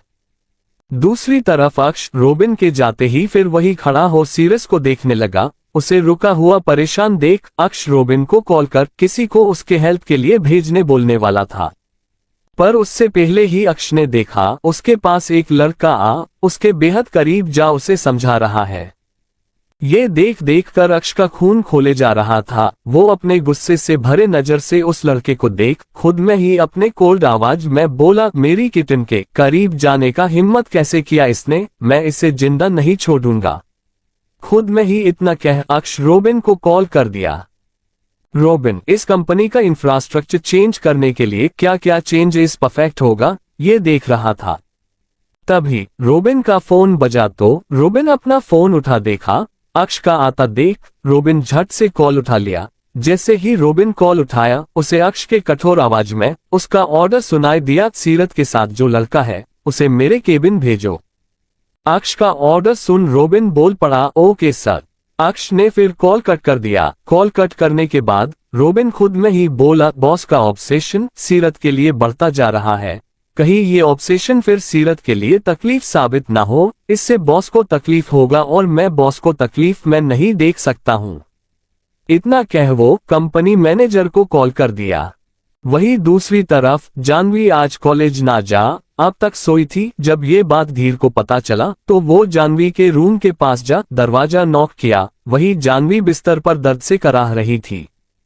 दरवाजे के नॉक का आवाज सुन वो उठ बेड से किसी तरह उतर, दर्द से कराहते हुए दरवाजे के पास जा, दरवाजे को खोल, अपने पेट को कसके पकड़ उसे देखते हुए दर्द से कराह पूछी, क्या हुआ। वही धीर जानवी को दर्द से कराहता देखा तो वो उसके बाजू को पकड़ चिंता से पूछा, क्या हुआ जानवी। धीर के सवाल का जवाब जानवी नहीं दे पा रही थी। वो अपने नजरों को इधर उधर करने लगी। उसे देखते ही धीर समझ गया था। वो उसे अपने गोद में उठा लिया। धीर के ऐसा करने से वो उसे हैरानी से देख बोली, क्या कर रहे हो धीर। धीर उसके आंखों में देखते हुए उसे बिस्तर के पास ले जाते हुए बोला, इस वक्त आराम करना चाहिए तुम्हें बस। धीर को समझने में देरी नहीं लगा था, जानवी का पीरियड्स शुरू हो गया है। वही जब धीर ने ऐसा कहा तो शर्म से जानवी का चेहरा लाल हो गया। जानवी को शर्म आता देख पहली बार धीर देख रहा था और आज उसे शर्माता देख धीर के दिल में जानवी के लिए अजीब सा खलबलहट चलने लगा। धीर उसे बेड पर लेटा, उसके बालों को प्यार से सहलाते हुए उसके आंखों में देखते हुए बोला, मैं तुम्हारे लिए नाश्ता ले आया हूँ। इतना कह थोड़ा रुक, उसके चेहरे पर अपने होंठ को प्यार से फेरते हुए आगे बोला, और गर्म पानी का बैग भी ले आता हूँ।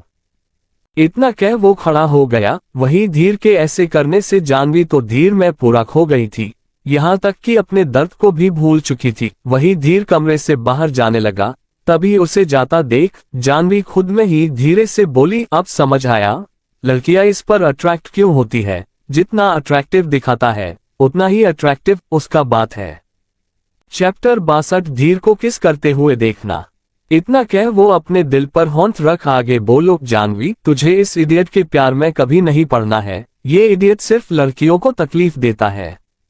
इतना कह वो अपने बढ़ते धड़कनों पर अपने होंठ को रख ली। वही दूसरी तरफ धीर किचन में जा जब नाश्ता देखा तो कोई भी नाश्ता जानवी के पसंद का नहीं था। ये देख धीर उसके पसंद का नाश्ता बनाने लगा। कुछ ही वक्त में धीर ने जानवी के पसंद का टेस्टी नाश्ता बना लिया। फिर वाटर बैग में गर्म पानी डाल, नाश्ते को ट्रॉली में ले, उसी ट्रॉली में पानी का बैग रख जानवी के रूम जाने लगा। जानवी के रूम के पास आ, उसके कमरे का दरवाजा खोल, कमरे के अंदर जा, बेड पर लेटी जानवी के पास गया। जानवी ने जब ये सब देखा तो वो हैरान थी। वो अपने मन में ही बोली, धीर को हो क्या गया है, वो मेरे लिए इतना कुछ क्यों कर रहा है।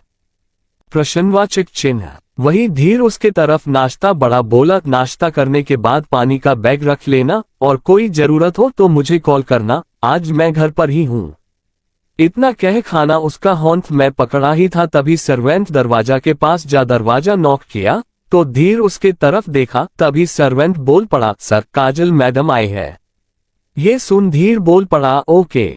इतना कह जानवी के तरफ देख प्यार से बोला, पूरा खा लेना। ये बोल जाने लगा। तभी जानवी अपने आप में ही बोली, कौन है काजल। इतना कह वो खाने को खाने लगी पर उसका मन उसे जानने को मचले जा रहा था। वही धीर जब नीचे गया तो काजल उसके पास जा उसे अपने गले से लगा, बोली, मिस यू धीर। धीर घेरी सांस भर उसे खुद से दूर कर सोफे पर जा बैठ, पूछा, क्यों आए हो तुम यहाँ। काजल उसके बेहद करीब जा बैठ अपने होंठ को कंधे पर रख बोली, बस तुम्हें बहुत मिस कर रही थी इसलिए। इतना कह उसके होंठों के करीब जाने लगी। वही धीर को आज बिल्कुल अच्छा नहीं लग रहा था। उसके करीब लड़की आ रही थी तो वही जानवी अपने कमरे से बाहर निकल रेलिंग पर खड़ी हो नीचे देखने लगी। जब उसने देखा लड़की धीर के करीब जा रही है तो उसे बहुत गुस्सा आने लगा। वही काजल धीर के होंठों से अपने होंठ मिला उसे चूमने लगी। तभी धीरे का नजर जानवी पर गया। जब धीर ने जानवी को देखा तो वो झट से लड़की को खुद से दूर कर दिया। वही जानवी किया करता देखने के बाद कमरे के अंदर जा गुस्से में अपना सामान पैक करने लगी। वही धीर काजल को खुद से दूर कर अपने मन में ही बोला, तारांकन क्यों मुझे इतना फर्क पड़ रहा है। दूसरी तरफ काजल धीर के ऐसे उसे अलग कर देने की वजह से उसे हैरानी से देख पूछी, क्या हुआ धीर, क्यों तुमने मुझे खुरा दूर कर दिया। धीर इरिटेट हो बोल पड़ा, मेरा मन भर गया है तुमसे, अब जाओ यहां से। धीर का बात सुन काजल के चेहरे पर उदासी छा गया। वो उठकर ना जाते हुए धीर को कन्विंस करने का कोशिश करने लगी। तभी धीर अपने कठोर नजरों से उसे देखा तो लड़की झट से खड़ी हो उससे दूर हो जाने में ही समझदारी समझी। काजल जा चुकी थी। तभी धीर खड़ा हो जानवी के कमरे के पास गया तो देखा अपना सारा कपड़ा पैक कर अपने ट्रॉली को पकड़ मुड़ी ही थी। तभी उसका नजर धीर पर गया। वही ये सब देख धीर अपने कठोर आवाज में ही पूछा, कहाँ जा रही हो। धीर के सवाल का कोई जवाब ना दे वो अपने कदम आगे बढ़ा उसके पास आ बोली, बीच से हटो। धीर उसके बाजू को कसके पकड़ बोला, नहीं हटूंगा, पहले बताओ कहाँ जा रही हो और क्यों। अपने गुस्से से भरे नजर से धीर को देख जानवी बोली, मुझे तुम्हारे साथ नहीं रहना। क्यों। जानवी का जवाब देते ही धीर उससे सवाल कर बैठा। तभी जानवी उसे गुस्से में देख बोल पड़ी, मेरा मन। उसे तो खुद समझ नहीं आ रहा था आखिर उसका इतना दिमाग खराब क्यों हो रहा है धीर की किसी लड़की के साथ देखकर। चैप्टर 63 फॉसेली किस।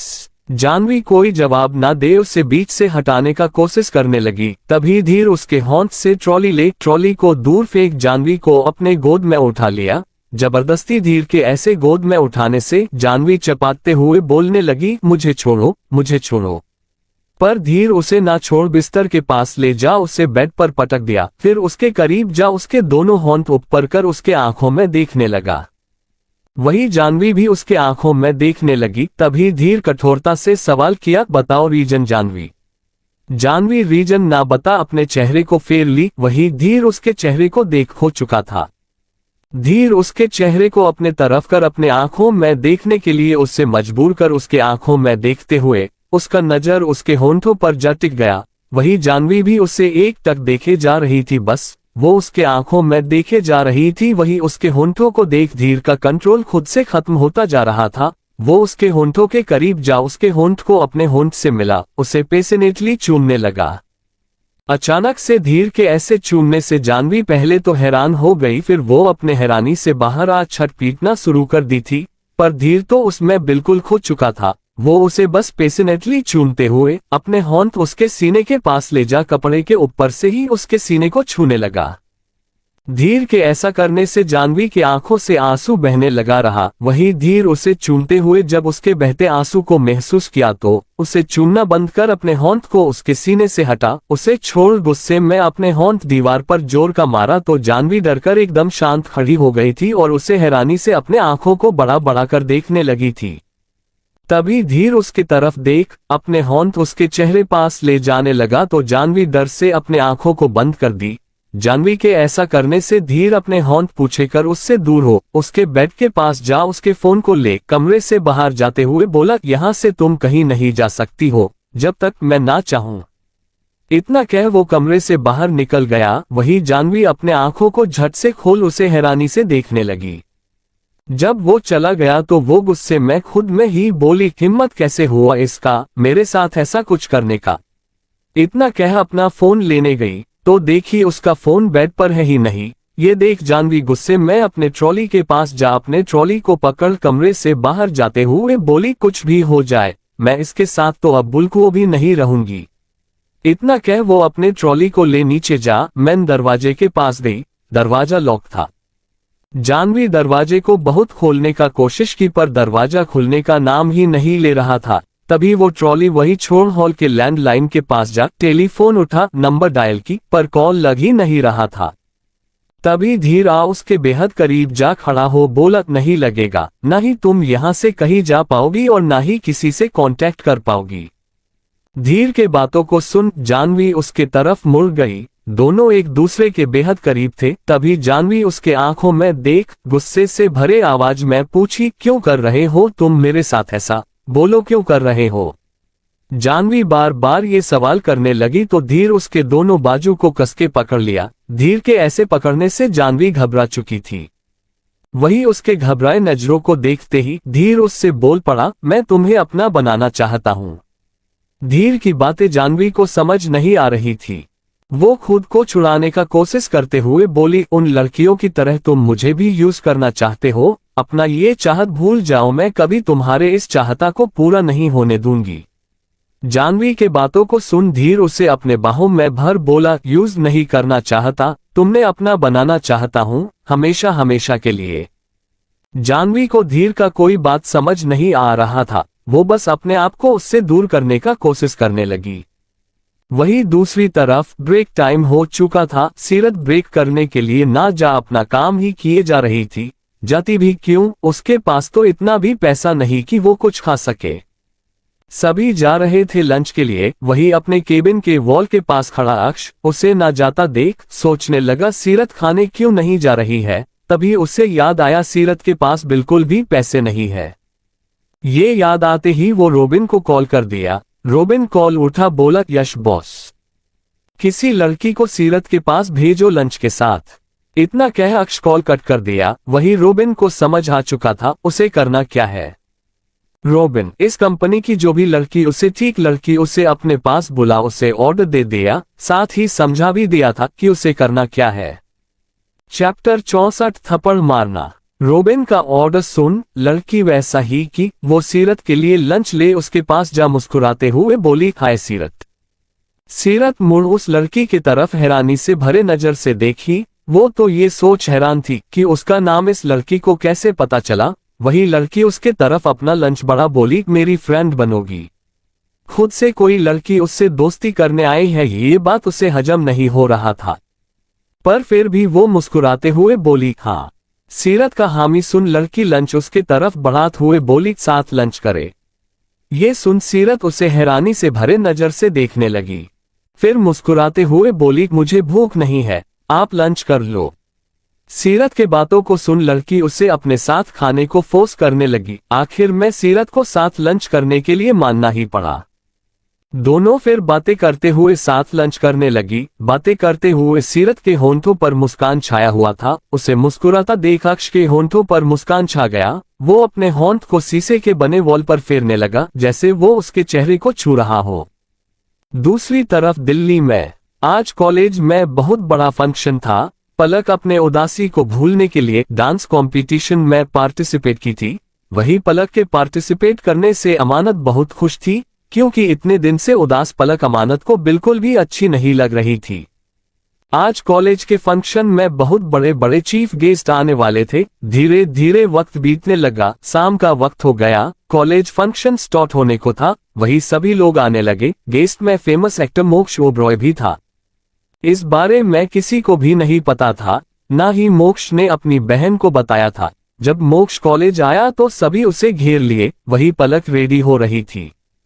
दूसरी तरफ मोक्ष के आने का खबर पूरे कॉलेज में फैल गया तो अमानत अपने भाई के पास जाने लगी। तभी किसी आदमी से जा टकराए। आदमी चिढ़ते हुए नजर से उसे देखा तो अमानत चिल्लाते हुए बोल पड़ी, देखकर चलना नहीं जाता तुम्हें, देखोगे भी कैसे, दिन में काला चश्मा लगा फिर रहे हो तो।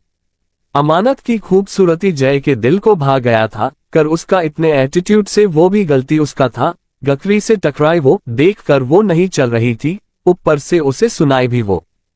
आदमी उसे अपने गुस्से से भरे नजर से देखने लगा। तभी उसके पीछे आती लड़की बोल पड़ी, क्या हुआ सर?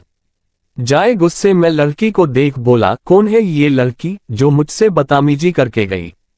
जाए का बात सुन लड़की जय के नजरों की तरफ अपने नजर को मिलाए। तभी उसका नजर अमानत पर गया तो वो बोल पड़ी, आपको उस लड़की का इंफॉर्मेशन चाहिए? यस। इतना कह जय गुस्से में आगे बढ़ गया। जो क्रेज सुपरस्टार मोक्ष के आने पर था, वही क्रेज जय के लिए भी हो रहा था। जय कम उम्र में ही टेक्नोलॉजी के बिजनेस के ऊंचाइयों को छू लिया था, पर जितने ऊंचाइयों पर वो था, उसका घमंड भी उतना ही ऊंचाइयों तक था। साथ ही लड़कियां उसके लिए खिलौने की तरह थी।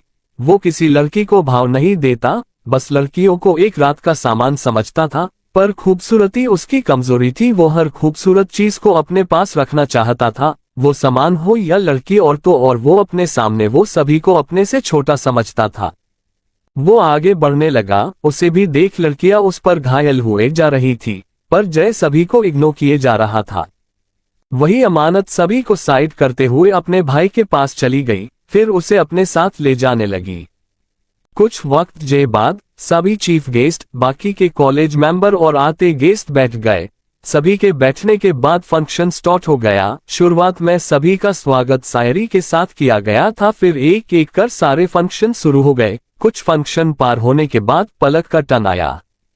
पलक ने आज मेकअप के नाम पर बस चश्मा नहीं लगाया था और व्हाइट कलर का गाउन पहन अपने बालों को बस खुला छोड़ दी थी। सिंपल से लुक में भी पलक बहुत खूबसूरत नजर आ रही थी। स्टेज का लाइट ऑफ हो गया था, वही पलक पीछे मुड़ खड़ी थी और वहां आए लोग, कॉलेज स्टूडेंट सब उसके तरफ ही देख रहे थे। तभी गाना शुरू हो गया। किसे पूछूं है ऐसा क्यों, बेजुबान सा ये जहां है, खुशी के पल कहाँ ढूंढूं, बेनिशान सा वक्त भी यहाँ है।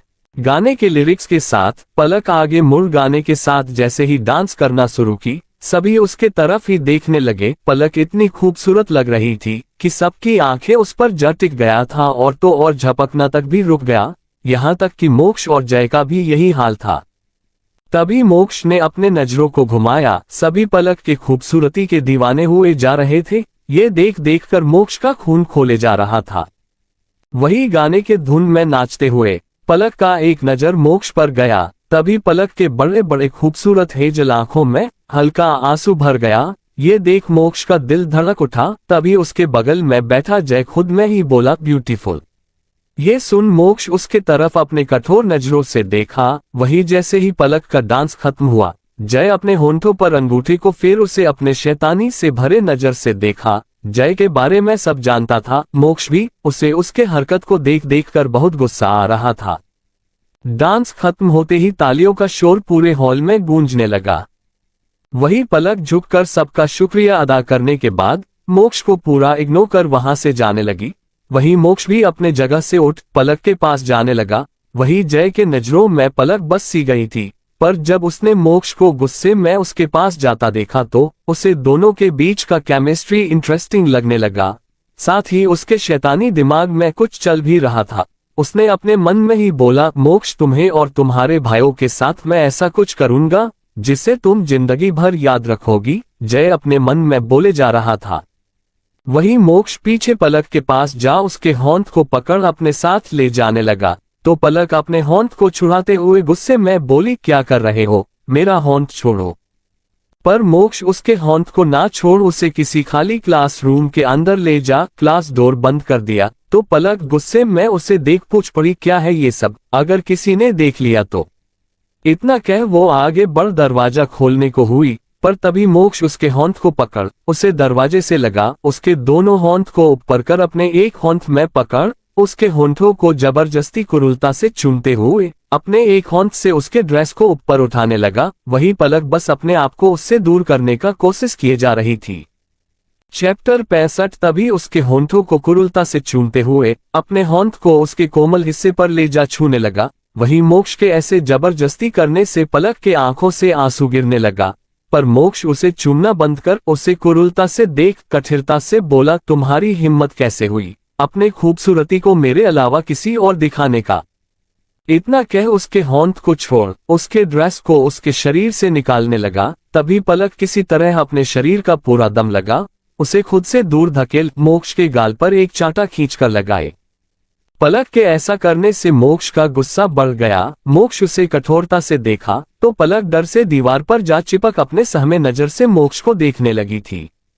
तभी मोक्ष उसे कठोरता से देखा, पर पलक को डरा सहमा सा देख वो वहां से जाने लगा। जय उसके पीछे ही आया था। जब वो उसे क्लासरूम से निकलता देखा तो जय दीवार के पीछे खड़ा हो गया ताकि मोक्ष उसे देख ना सके।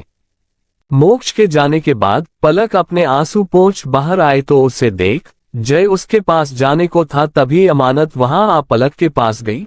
उस लड़की को देख जय का चेहरा कठोर हो चुका था। वो अपने गुस्से से भरे नजर से देखने लगा। तभी उसे अमानत का आवाज सुनाई दिया, पलक, भाई ने फिर कुछ किया क्या तेरे साथ?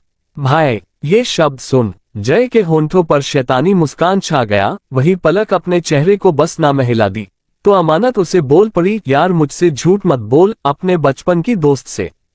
इतना कह अमानत उसे अपने साथ ले जाने लगी। वही जय के दिमाग में अलग ही खिचड़ी पक रहा था।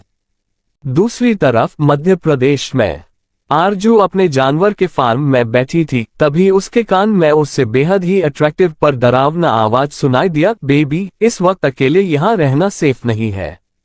आदमिन के आवाज को सुन आरजू झट से पीछे मुड़ उस शख्स को देखी। दोनों के होंठ एक दूसरे के बिहार करीब थे। वो शख्स और कोई नहीं सिद्धार्थ था। उसके इतनी करीब होने से आरजू झट से पीछे होने के चक्कर में चबूतरे से गिरने वाली थी, पर सिद्धार्थ ने अपने दोनों मजबूत होंठों से उसे गिरने से बचा लिया और अपने बाहों में भर बोला, जान मेरी बाहों में आने के लिए इतनी मेहनत क्यों करती हो? कह दो बस मुझे, मैं तुम्हें अपने बाहों में भर लूंगा। सिद्धार्थ का फ्लटी बात सुन आरजू का मुंह बन गया। वो खुद को उससे दूर करने का कोशिश करने लगी तो सिद्धार्थ उसे छोड़ दिया। सिद्धार्थ के छोड़ते ही आरजू जमीन पर जा गिरी और उसे जोरों का लगा। आरजू ने उसे घूर कर देखा तो सिद्धार्थ उसके हालत को देख जोर जोर से हंसने लगा। उसे हंसता देख आरजू गुस्से में खड़ी हुई, फिर वहां से जाने लगी। तभी सिद्धार्थ उसके पीछे आते हुए बोला, बेबी तुम्हारा बात सुनता तो भी तुम मुझसे नजर होती, नहीं सुनता तो भी चाहिए क्या तुम्हें? सिद्धार्थ के बातों को सुन आरजू रुक उसे गुस्से में घूर बोली, बस चाहती हूं तुम मुझसे दूर रहो। ये सुन सिद्धार्थ बोल पड़ा, बस इतना ही। आरजू को लगा वो उसका बात एक ही बार में सुन मान लिया है, पर तभी वो आरजू के कान के करीब जा अपने सेडेक्टिव आवाज में बोला, पर मैं नहीं जाऊंगा। चैप्टर 66 नजर रखने का एहसास। सिद्धार्थ के बातों को सुन इरिटेट को आरजू मुड़ जाने को थी, पर तभी सिद्धार्थ उसका होंठ पकड़ अपने करीब खींच उसके चेहरे के पास एक कार्ड ला बोला, बस मैं तुम्हें इनवाइट करने आया था। इस इनवाइट करने के चक्कर में मैं तुम्हारे फ्लैट एनजीओ हर जगह घुमाया कर तुम मुझे यहाँ मिली। ये सुन आरजू कार्ड पर नजर डाली पर उसे ली नहीं, बस खुद को छुड़ा बोली, किस चीज का इनविटेशन कार्ड है और मुझे देने का क्या जरूरत है? आरजू के सवाल पर सिद्धार्थ मुस्कुराता हुआ बोला, मेरे बर्थडे का, और मेरा बर्थडे तुम्हारे बिना अधूरा है। इतना कह सिद्धार्थ आरजू का होंठ पकड़ उसके होंठ में कार्ड रख आगे कुछ ना कह जाने लगा। वही आरजू बस उसे देखते रह गई। धीरे धीरे वक्त बीतने लगा। रात का 9 बज चुका था। मुंबई में अक्ष के दूसरे नए कंपनी में अक्ष ने उस कंपनी का नाम AR मल्टीनेशनल कंपनी में बदल कर रख दिया था। रात के 9 बज गए थे। सभी जाने लगे। सीरत भी कंपनी से निकलने लगी। वही अक्ष उसे जाता हुआ बस देखे जा रहा था। सीरत कंपनी से बाहर चली गई, फिर ऑटो के आने का इंतजार करने लगी। तभी उसे ऐसा एहसास हो रहा था जैसे कोई उस पर नजर रखे हुए है। सीरत अपने आसपास चेहरे को घुमा कर देखी, पर उसे कोई नजर नहीं आया तो सीरत अपना वहम समझ ऑटो के आने का इंतजार करने लगी। कुछ ही वक्त में ऑटो आ गया तो सीरत ऑटो रुकवा ऑटो के अंदर जा बैठ गई। सीरत के बैठते ही ऑटो वाले ने ऑटो स्टार्ट कर दिया। सीरत के जाते ही दीवार के पीछे खड़ा अक्ष बाहर निकल गया। तभी रोबिन उसके पास आ पूछा, बॉस चलना है? अक्ष ने अपने चेहरे को हाँ में हिला दिया। तभी रोबिन ने ड्राइवर को कॉल कर बुला लिया। कार आते ही रोबिन ने अक्ष के लिए कार का दरवाजा खोल दिया तो अक्ष कार के अंदर जा बैठ गया। अक्ष के कार के अंदर बैठते ही रोबिन ने कार का दरवाजा लॉक कर दिया, फिर खुद आगे वाले सीट में जा बैठ गया। उसके बैठते ही ड्राइवर ने कार स्टार्ट कर दिया। दूसरी तरफ दिल्ली में फंक्शन खत्म हो चुका था। पलक अमानत के साथ हॉस्टल आ चुकी थी। पलक उदास अपने बेड में बैठी थी। उसे उदास देख अमानत को समझ नहीं आ रहा था वो ऐसा क्या करे जिससे पलक का मूड ठीक हो जाए। वो उसके पास जा बैठ बोली, पलक हम लोग चेस खेले। पलक सामने रखे अपने बुक को उठा बोली, नहीं अम्मू एग्जाम आने वाला है। इतना कह वो अमानत को ऐसा दिखाने लगी कि वो पढ़ाई कर रही है। अमानत को भी समझ आ रहा था पलक ऐसा क्यों कर रही है। आखिर में अमानत ठीक है बोल, अपने बेड पर जा बैठ, अपने लैपटॉप को खोल। अपने अक्ष भाई के सिस्टम को हैक करने का कोशिश कर रही थी। अमानत जानना चाहती थी आखिर उस रात उससे पूरे परिवार के साथ ऐसा क्या हुआ था जिसे उसके सभी भाई उससे छिपा रहे हैं। अमानत कई साल से अपने भाई के सिस्टम को हैक करने का कोशिश कर रही है, पर उसका भाई खुद हैकिंग जीनियस है, जिस कारण उसके सिस्टम को हैक करना अमानत के लिए बहुत मुश्किल हो रहा था। पर अमानत ठान ली थी, किसी भी गलत में वो अपने भाई के सिस्टम को एक दिन हैक करके रहेगी। वहीं दूसरी तरफ मुंबई में सीरत कुहू के घर पहुंच गई। जब वो ऑटो से निकल ऑटो वाले को पैसा दी, तब भी उसे ये एहसास हुआ जैसे कोई उस पर नजर रख रहा हो। वो एक बार भी अपने चारों तरफ देखी, पर उसे कोई नजर नहीं आया। तो वो अपने मन को तसल्ली दे घर के अंदर जाने लगी। जब वो घर के अंदर आई तो कुहू जो हॉल में बैठी उसका इंतजार कर रही थी। वो झट से बोल पड़ी, सीरत जल्दी आ, तुझे एक न्यूज दिखाना है। ये सुन सीरत उसके पास जा सोफे पर उसके बगल में जा बैठ गई। वहीं दूसरी तरफ दिल्ली में रॉयल कार बड़े से बिल्डिंग के पास जा रुका और उस कार से जय बाहर निकल गया। उसके साथ साथ एक खूबसूरत लड़की भी कार से बाहर निकल जय का हॉर्न पकड़ उसके साथ मेंशन के अंदर जाने लगी। दोनों मेंशन के अंदर जा कमरे के अंदर चले गए। कमरे के अंदर आने के बाद जय अपने बेड पर जा बैठ गया। तभी वो लड़की उसके पास आ उसके कोट को खोल साइड में रख उसके टाई को खोलते हुए बोली, क्या हुआ जय, जब से तुम उस कॉलेज फंक्शन से आए हो खोए खोए से हो। तभी जय अपने आंखों को बंद कर अमानत के बारे में सोचते हुए बोला, मुझे कोई चाहिए।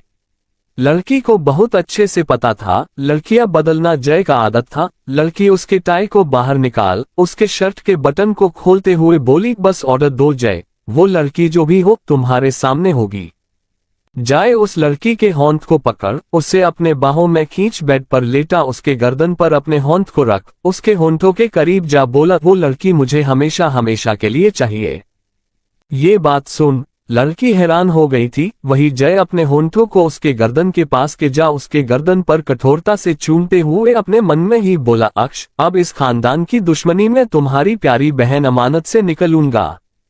अपने मन में इतना कह वो लड़की के कपड़े को उसके जिस्म से निकाल अपने कपड़े को खोल उस लड़की के जिस्म के साथ खेलने लगा। वही लड़की उससे अपने जिस्म के साथ खेलने देते हुए अपने मन में ही बोली, कौन है वो लड़की। इतने सालों तक जय हजारों लड़कियों के साथ रहा हो, पर उसके लिए उन सभी लड़कियों से अलग मैं थी। अब ये कौन है जिसे जय अपने पास रखना चाहता है। लड़की के दिमाग में ये चले जा रहा था। वही जय उसके शरीर के साथ खेले जा रहा था। दूसरी तरफ मोक्ष पलक के हॉस्टल के बाहर अपने कार के अंदर बैठा हॉस्टल के तरफ देखते हुए अपने होंठ में आपस सेल फोन ले पलक का फोन नंबर निकाल सोचे जा रहा था वो पलक को कॉल करे या ना करे। उसे पता था वो कॉल भी कर देगा तो कोई फायदा नहीं है, पलक उसका कॉल नहीं उठाएगी। वो परेशान हो आखिर में कॉल लगा ही दिया। दूसरी तरफ पलक अपने फोन को वाइब्रेशन में की हुई थी। जब उसका फोन वाइब्रेट करने लगा तो पलक अपने फोन को उठा देखी मोक्ष का कॉल आता देख उसने कॉल कट कर दिया, फिर अपने फोन को ऑफ कर दी। वही मोक्ष ने जब दूसरी बार ट्राई किया तो उसे फोन बंद बताने लगा। फोन के बंद बताने से मोक्ष का गुस्सा बढ़ गया। धीरे धीरे ये रात बीतने लगा। आखिर में मोक्ष वहां से जा चुका था। सुबह का वक्त हो चुका था। पलक सोई हुई ही थी, पर उसे अजीब सा मचलाहट लगने लगा तो वो जाग बाथरूम चली गई।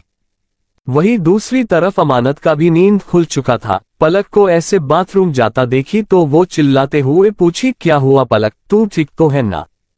अंदर से ही पलक चिल्लाकर बोली, हाँ अम्मू सब ठीक है। ये सुन अमानत राहत की सांस भरी। वही दूसरी तरफ जय का नींद खुल चुका था। वो लड़की को खुद से दूर कर उठ बेड से उतरने को था, तभी वो लड़की उसके होंठ को पकड़ पूछी, बेबी अभी तो 5 ही बजा है, तुम कहाँ जा रहे हो। जय अपने गुस्से से भरे नजर से लड़की को देख बोला, मुझसे क्वेश्चन करने का हक तुम्हें नहीं है। जय के शब्दों को सुन लड़की अपने दांतों को पिसते हुए अपने गुस्से में अपने चेहरे को मोड़ ली। उसे पता था जय को कहने के मतलब है अपने पैरों पर कुल्हाड़ी मारना। वही जय बेड से उतर अपने कबर्ड के पास जा अपने लिए वर्कआउट कपड़ा निकाल, बेडरूम से बाहर निकल अपने घर में बनाए जिम के अंदर जा। वर्कआउट करते हुए अमानत के बारे में ही सोचे जा रहा था। तभी वर्कआउट करते हुए खुद में ही बोला, बहुत जुबान चलता है तुम्हारा, अब जाए सेठ की तुम्हारे जुबान को बंद करेगा और ऐसा बंद करेगा कि जिंदगी भर बोल नहीं पाओगी। इतना कहते हुए जय के होंठों पर किल्लर मुस्कान छा गया। वही दूसरी तरफ मुंबई में नकुल कंपनी जाने के लिए निकल रहा था, तभी रूहानी भी कॉलेज जाने के लिए निकल रही थी। उसे जाता देख नकुल बोल पड़ा, मैं तुम्हें छोड़ देता हूं।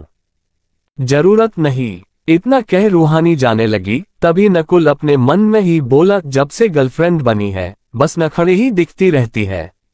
अपने मन में ये कह अपने कदम बड़े करते हुए रूहानी के पास जा उसके होंठ को पकड़ उसे अपने साथ ले जाते हुए बोला, मुझे बिल्कुल पसंद नहीं, कोई मुझे ना बोले। नकुल के बातों को सुन अपने चेहरे को झुकाए उसके साथ जाते हुए उदासी से बोली, कभी सामान बना देते तो कभी कोई, क्या तुम्हारे नजरों में मेरी कोई इम्पोर्टेंस नहीं है?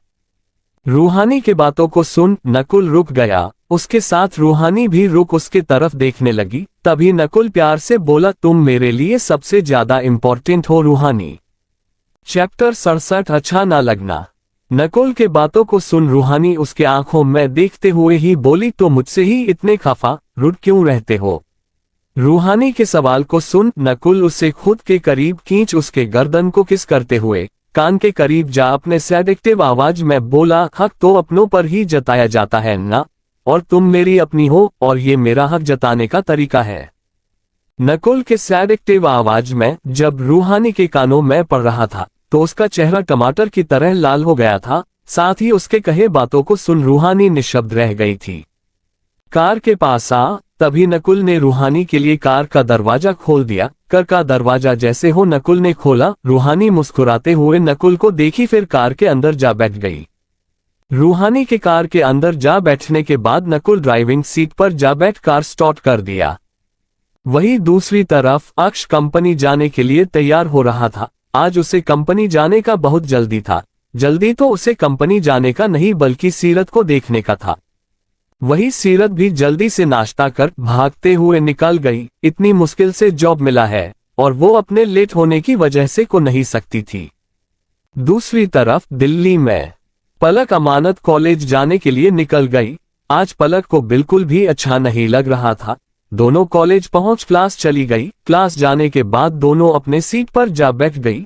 जब से कल पलक को सभी ने देखा था तब से ही सभी अमानत के पास, जो पहले सिर्फ सभी आते थे, अब पलक से भी आकर बात करने लगे। अमानत हमेशा से चाहती थी पलक अपना असली चेहरा सभी को दिखाए, वो जो हमेशा दम बन रहती वो पहचान को हटा दे। आज ऐसा हो गया, पर पलक को ये बिल्कुल पसंद नहीं था। उससे कोई बात करने आ रहा था तो वो बस मुस्कुरा दे रही थी। तभी अमानत उसे बोली, यार तू किसी से बात करेगी, दोस्ती करेगी, अपने जिंदगी में किसी का होंठ थमेगी, तभी तो मोक्ष भाई को भूल पाएगी। अमानत की बातों को सुन पलक उसके तरफ देख बोली, किसी को भूलने के लिए किसी को लत बनाना सही नहीं अम्मू। पलक की बातें अमानत को बहुत कॉम्प्लिकेटेड लगता था। वो अमानत से बातों को सुन बस निशब्द हो गई। कुछ वक्त के बाद प्रोफेसर आ गए। प्रोफेसर के आने के बाद सभी अपने सीट पर जा बैठ लेक्चर अटेंड करने लगे, पर पलक का ध्यान लेक्चर पर बिल्कुल भी नहीं लग रहा था। तो वो खड़ी हो बोली, सर। पलक का आवाज सुन प्रोफेसर उसके तरफ देख बोल, क्या हुआ पलक? चैप्टर 68 तुम्हें तो जबरदस्ती लकर रहूंगा। मेरा तबीयत मुझे बिल्कुल ठीक नहीं लग रहा है, क्या मैं जा सकती हूँ? पलक बहुत होनहार लड़की थी, तबीयत खराब होने पर भी वो सारे क्लास करती थी। तो प्रोफेसर को लगा आए कुछ ज्यादा ही तबीयत खराब होगा, तो वो चिंता से बोला, बेटा ज्यादा तबीयत खराब है तो कॉलेज क्लिनिक में चली जाओ। ये सुन पलक झट से बोली, नो सर, बार थोड़ा बहुत है, मैं ठीक हो जाऊंगी। ये सुन प्रोफेसर को थोड़ा राहत मिला। फिर जो जाने को कह दिए तो पलक झट से क्लास से बाहर चली गई। वही अमानत को पलक का टेंशन होने लगा था। वही पलक क्लास से बाहर जाने के बाद गार्डन में जा बैठ गई। खुली जगह में बैठ पलक को थोड़ा अच्छा महसूस हो रहा था। वही मुंबई में सभी सेलेक्ट किए सिंगर को रूम प्रोवाइड किया गया था। पंखुली इबादत की ही पार्टनर थी। सभी आए हुए पार्टिसिपेंट्स को रूम मिल गया था। एक रूम में 4 लोग थे। सभी अपना सामान अनपैक कर ही रही थे कि सभी को बुलाया गया, तो झट से अपना होलिया ठीक कर सभी चले गए। आज एवान, माधुरी, चिराग तीनों जज की टीम में पार्टिसिपेट्स डिवाइड होने लगे। एक एक कर सभी पार्टिसिपेट्स डिवाइड होने लगे। पंखुली का नाम आया। वो तो अपने इवान भाई की टीम भी जाना चाहती थी, पर उसे चिराग की टीम में भेज दिया गया था, जिस कारण पंखुली को बहुत चिढ़ होने लगा। वही इबादत का नाम आया। वो चाहती थी वो चिराग या माधुरी की टीम में जाए, पर इवान ने उसे टॉर्चर करने का ठान लिया था और ये तभी कर सकता था जब वो उसके टीम में हो। जब इबादत ने सुना वो इवान की टीम में गई है तो उसका दिल टूट गया। अब तक इबादत के अंधी होने का बात किसी को पता नहीं चला था, क्योंकि पंखुड़ी उसके आसपास ही होती, साथ ही वो अपने कान में ब्लूटूथ छोटा सा लगाए रहती थी। अगर पंखुड़ी दूर भी होती तो उसे दूर से देख बताती रहती थी कहाँ जाना है, कैसे जाना है। ये बताने के बाद सभी पार्टिसिपेंट्स टीम वाइज डिवाइड होने लगे, पर इबादत अपने जगह पर ही अब तक खड़ी थी। तभी इवान बोल पड़ा, यूं इबादत राइट। इवान का आवाज सुन अपने चेहरे को बस हाँ में हिला दी, पर उसके तरफ देख तक नहीं रही थी। इबादत का ये एटीट्यूड देखकर इवान को इबादत से और चिढ़ होने लगा। वो अपने कठोर आवाज में बोला, तुम्हें इनविटेशन देना होगा, इधर आओ। ये सुन उसके आवाज को महसूस कर उस तरफ चली गई। वही पंखुड़ी को इबादत का टेंशन होने लगा था, वो उसके तरफ ही देखे जा रहा थी। तभी चिराग उसके पास जा बोला, इवान की टीम में जाना है। बिना देखे ही पंखुड़ी उस तरफ देखते हुए बोल पड़ी हाँ। जैसे ही पंखुड़ी ने हाँ कहा, चिराग का चेहरा डार्क हो चुका था। वो उसे अपने कठोर भाव से देखा, तभी पंखुड़ी को एहसास हुआ जिसे वो बोली है वो चिराग है, तो झट से अपने चेहरे को मोड़ उसे देखी, फिर अपने चेहरे को झुका दी। बस लड़की के हरकतों से चिराग का पारा गर्म हो चुका था, पर वो अपने गुस्से को शांत करने का कोशिश करने लगा, क्योंकि वो अपना पब्लिक फिगर एक लड़की के वजह से खराब नहीं कर सकता था। वही इवान सभी को अपने साथ ले जा रहा था, तो इबादत सभी के कदमों का आवाज सुन किसी तरह अपने छोटे कदमों के साथ चल रही थी। तभी एक बड़े से खाली कमरे में आने के बाद इवान रुक गया, तो सभी पार्टिसिपेंट्स भी रुक गए, पर इबादत को पता ही नहीं चला और वो आगे वाले से टकरा गई। तभी वो लड़का मुड़ा तो इबादत अपने नजरों को झुकाए ही बोली, सॉरी। लड़का उसके तरफ देख मुस्कुराकर बोला, इट्स ओके। जब उस लड़के ने इबादत की खूबसूरती को देखा तो उसके चेहरे पर आया थोड़ा गुस्सा। वो इबादत को देखते ही छूमंतर हो गया था। इवान सभी को बैठने बोला तो, पर इबादत जाए कहाँ उसे समझ नहीं आ रहा था। तभी वो लड़का उसका होंठ पकड़ा, बोला, चलो। इतना कह उसे अपने साथ ले जा शीट के सामने खड़ा कर बोला, बैठ जाओ, खड़ी क्यों हो। इबादत फिर बैठ गई। वही इवान को इबादत का ऐसा हरकत समझ नहीं आ रहा था। उसे लग रहा था वो चिराग की टीम में जाना चाहती, इसलिए वो ऐसा कर रही है। वही इबादत किसी को ये सच इसलिए नहीं बता रही थी क्योंकि वो किसी का दया नहीं चाहती थी। इवान ने फिर समझाना शुरू कर दिया। सभी का नजर इवान पर था, इबादत को छोड़कर। वही इवान का नजर बार बार इबादत पर चला जा रहा था और उसके ऐसे एटीट्यूड को देख उसका गुस्से का टेम्परेचर हाई होता जा रहा था।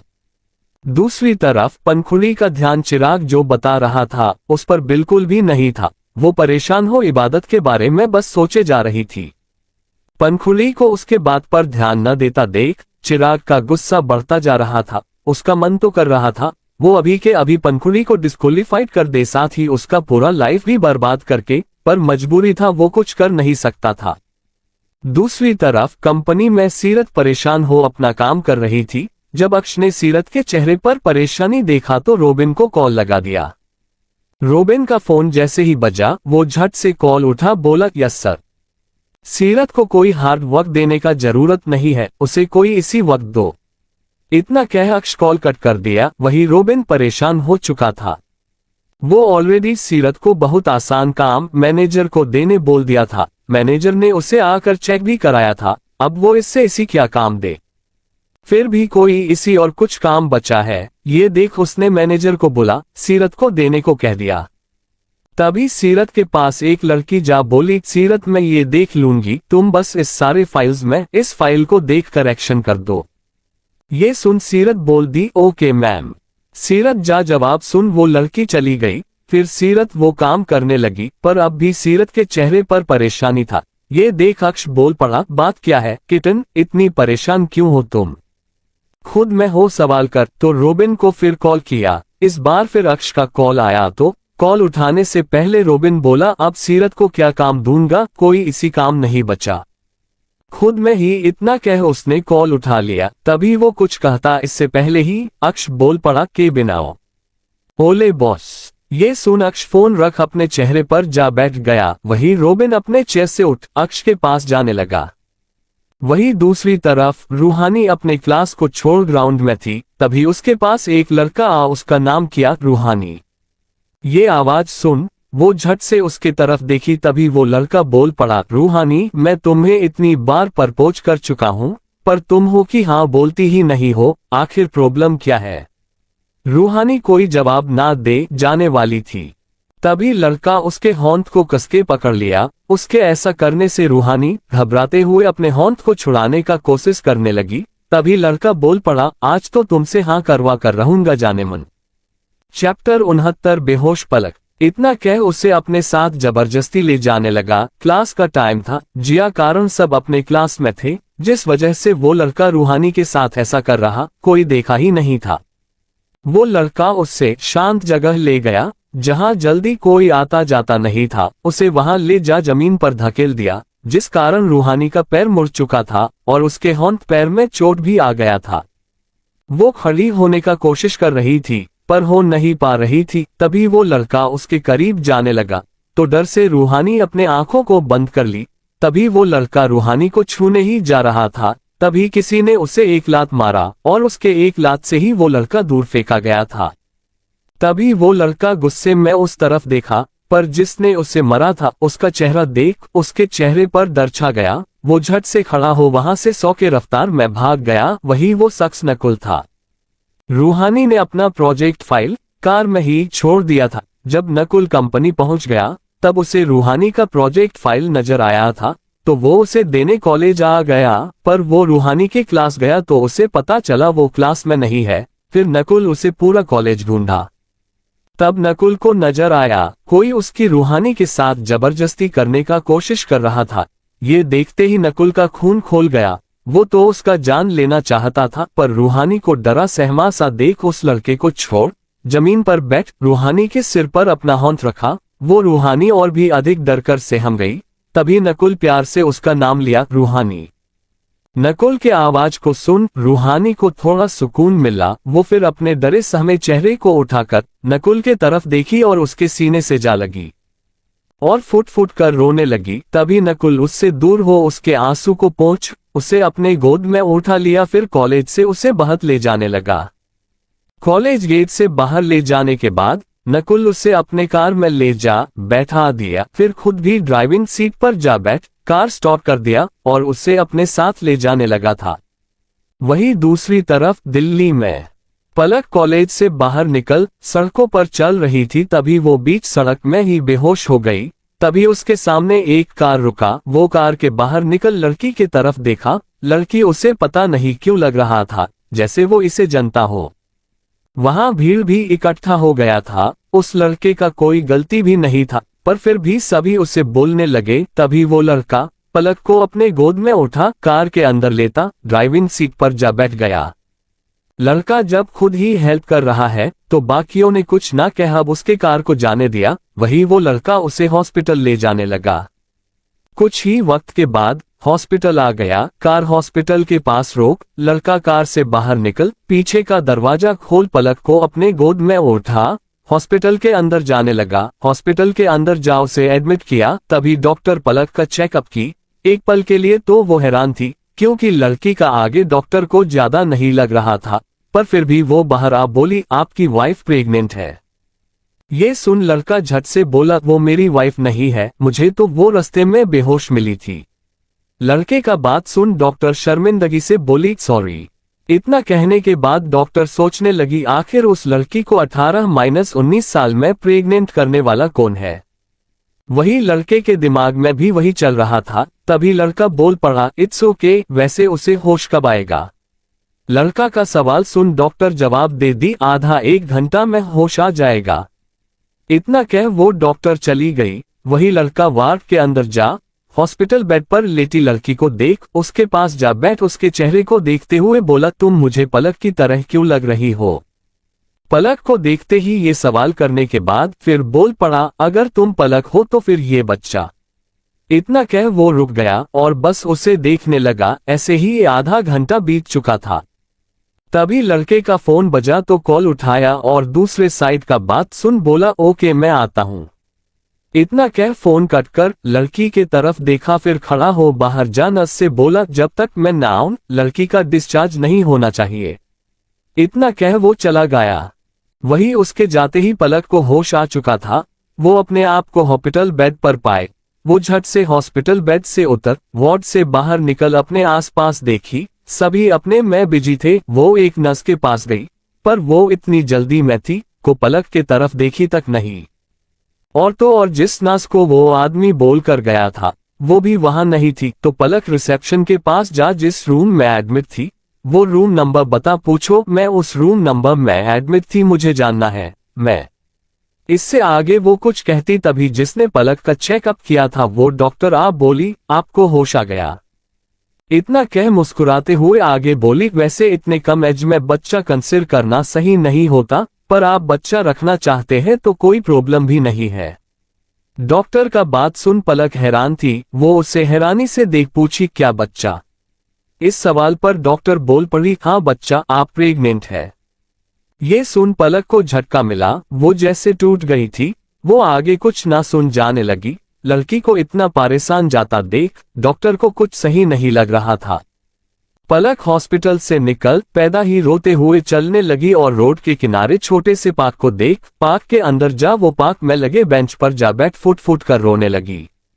उसे समझ नहीं आ रहा था वो क्या करे। वही दूसरी तरफ हॉस्पिटल में वही आदमी जा डॉक्टर से पलक के बारे में पूछा तो डॉक्टर ने उसे सब बता दिया। धीरे धीरे वक्त बीतने लगा। शाम में वक्त हो गया था, कॉलेज का छुट्टी हो गया। अमानत हॉस्टल गई तो देखी पलक हॉस्टल में है ही नहीं। वो पलक को कॉल करने लगी, जब उसका फोन भी ऑफ बता रहा था तो आखिर में अमानत अपने भाई को कॉल कर दी। मोक्ष दिल्ली के होटल में ही ठहरा हुआ था। जब अमानत का कॉल आता देखा तो वो कॉल उठा, बोला हाँ अम्मू। तभी अमानत घबराते हुए बोली पलक। अमानत सिर्फ नाम ही ली थी कि मोक्ष झट से पूछ पड़ा क्या हुआ उसे। मोक्ष का सवाल सुन अमानत बोल पड़ी वो कॉलेज से फर्स्ट पीरियड्स में ही चली गई थी, पर अभी मैं हॉस्टल आई तो देखी वो हॉस्टल में नहीं है और तो और उसका फोन भी ऑफ है। चैप्टर 70 कोल्ड बर्ताव। अमानत का बात सुन कुछ ना कह मोक्ष फोन रख पलक को ढूंढने निकल गया। वही दूसरी तरफ मध्य प्रदेश में बहुत देर तक सोचने के बाद आरजू सिद्धार्थ के बर्थडे में जाने का सोच ली। वो उसके बर्थडे पर जाने के लिए प्यारा सा रेड वन पीस निकाल उसे पहन सिंपल सा मेकअप कर ली। सिंपल से मेकअप में भी आरजू बहुत खूबसूरत लग रही थी। वही दूसरी तरफ सिद्धार्थ अपने दोस्त के साथ बैठा अपने हाथ में वाइन का ग्लास पकड़ा हुआ था। तभी उसका दोस्त बोल पड़ा आखिर तू उस लड़की के साथ ऐसा कर क्यों रहा है? अपने दोस्त के सवाल को सुन सिद्धार्थ के होंठों पर कठोरता से भरा मुस्कान छा गया। कुछ वक्त के बाद पार्टी स्टार्ट हो गया। वही आरजू भी पार्टी में पहुंच गई। पार्टी में जैसे ही वो पहुंची सिद्धार्थ का नजर पलक पर गया। सिद्धार्थ का आज आखिरी चाल होने वाला था आरजू को अपने प्यार के जाल में फंसाने के लिए। आरजू जब पार्टी के अंदर सिद्धार्थ के तरफ आने लगी वही सिद्धार्थ आरजू के तरफ देखे जा रहा था।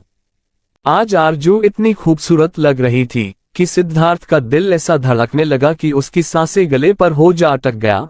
वही आरजू उसके पास आ गिर उसके तरफ बढ़ा बोली हैप्पी बर्थडे सिद्धार्थ। आरजू का आवाज सुनने के बाद सिद्धार्थ अपने होश में आ गिफ्ट लेते हुए बोला थैंक यू। तभी सिद्धार्थ के पास एक खूबसूरत लड़की आई। लड़की आते के साथ सिद्धार्थ के गले से लग गई। ये देख आरजू को पता नहीं क्यों पर बहुत गुस्सा आने लगा था। वही उससे गले मिलने के बाद लड़की उससे दूर हो बोली हैप्पी बर्थडे सीड। इतना कह उसके गाल पर किस कर दी। ये देख आरजू का खून और खोलने लगा। वही दूसरी तरफ सीरत अपना काम खत्म कर आज जल्दी ही जाने लगी। तभी अक्ष कंपनी से बाहर निकल अपने ड्राइवर के हाथ से कार का चाबी लेकर स्टार्ट कर दिया। वही सीरत चले जा रही थी। दूसरी तरफ अक्ष अपने कार को स्टार्ट कर अपने कार को धीरे धीरे चलाते हुए सीरत के पीछे पीछे जाए जा रहा था। तभी अक्ष को कुछ दिखा तो वो अपने कार को रोक उस तरफ देखने लगा। वही सीरत ऑटो ले वहां से निकल गई। तभी अक्ष बोल पड़ा कौन है वो? ये सवाल खुद में कर अपने कार को उस तरफ ले जाने लगा। वही दूसरी तरफ मोक्ष पलक को पागलों की तरफ ढूंढे जा रहा था। आखिर में उसे पलक का पता चला कि वो पार्क में है, तो वो अपने कार को रफ्तार में भागते हुए पार्क के पास गया, फिर अपने कार को रोक कार से बाहर निकल पार्क के अंदर जाने लगा। पार्क के अंदर जाने के बाद उसे पलक नजर आई। उसे देख भागते हुए मोक्ष उसके पास जा अपने दोनों हाथ को उसके कंधे पर रख बोला, यहाँ हो तुम और मैं तुम्हें पागलों की तरह ढूंढ रहा हूँ। पलक ने मोक्ष को अपने कोल्ड नजरों से देखा तो मोक्ष उसके नजरों को देख शांत हो गया। तभी पलक उसके हाथ को अपने कंधे से हटा अपने कोल्ड आवाज में बोली, थैंक यू, मैंने तुमसे प्यार किया, बदले में तुमने मुझे सिर्फ दर्द दिया। इतना कह वो जाने लगी, तभी मोक्ष उसके हाथ को पकड़ उसे रोक कठोरता से बोला, पागल हो क्या तुम? ये सवाल सुन फीकी मुस्कान के साथ पलक बोली, पागल तो पहले थी, अब तो ठोक हुई हूं। इतना कह उसके हाथ को झटके से छोड़ बोली, मुझे दोबारा छूने का भी हिम्मत किए तो मैं पुलिस कंप्लेन कर दूंगी। इतना कह वो थोड़ी शांत हुई, फिर बोल पड़ी, मुझे पता है तुम बहुत अमीर हो, मैं कंप्लेन भी तुम्हारा कर दूंगी तो तुम्हारा कुछ नहीं होगा, बल्कि लोग मुझे ही गलत बोलेंगे, पर फिर भी अगर तुम मेरे नजदीक आए तो मैं कंप्लेन करूंगी। इतना कह वो जाने लगी। इस बार मोक्ष उसे ना रोक उसके पीछे पीछे बस चलने लगा। वही पलक मोक्ष पर बिल्कुल ध्यान ना दे पार्क से बाहर निकल ऑटो ले वहां से निकल गई। वो तो निकल चुकी थी, पर मोक्ष अपने कार में जा बैठ सोचने लगा, आखिर पलक को क्या हुआ है। उसे इतना तो पता था, कुछ भी हो जाए, जब तक कुछ बहुत बड़ा जिससे कुछ ऐसा हो जिसे पलक बर्दाश्त ना कर सके, तब तक वो उसके साथ ऐसा बर्ताव नहीं करेगी। दूसरी तरफ मुंबई में बड़े से कमरे के अंदर जानवी रोई जा रही थी। तभी दरवाजा खुला। दरवाजा जैसे हो खुला, जानवी उस तरफ देखी। धीर जानवी के लिए खाना लेकर आया था। वो खाना जानवी के पास लेकर जा उसके पास बैठ अपने चम्मच उठा, चावल में दाल मिक्स कर चम्मच में खाना भर जानवी के मुंह के पास ले गया, पर जानवर अपने चेहरे को मोड़ दी।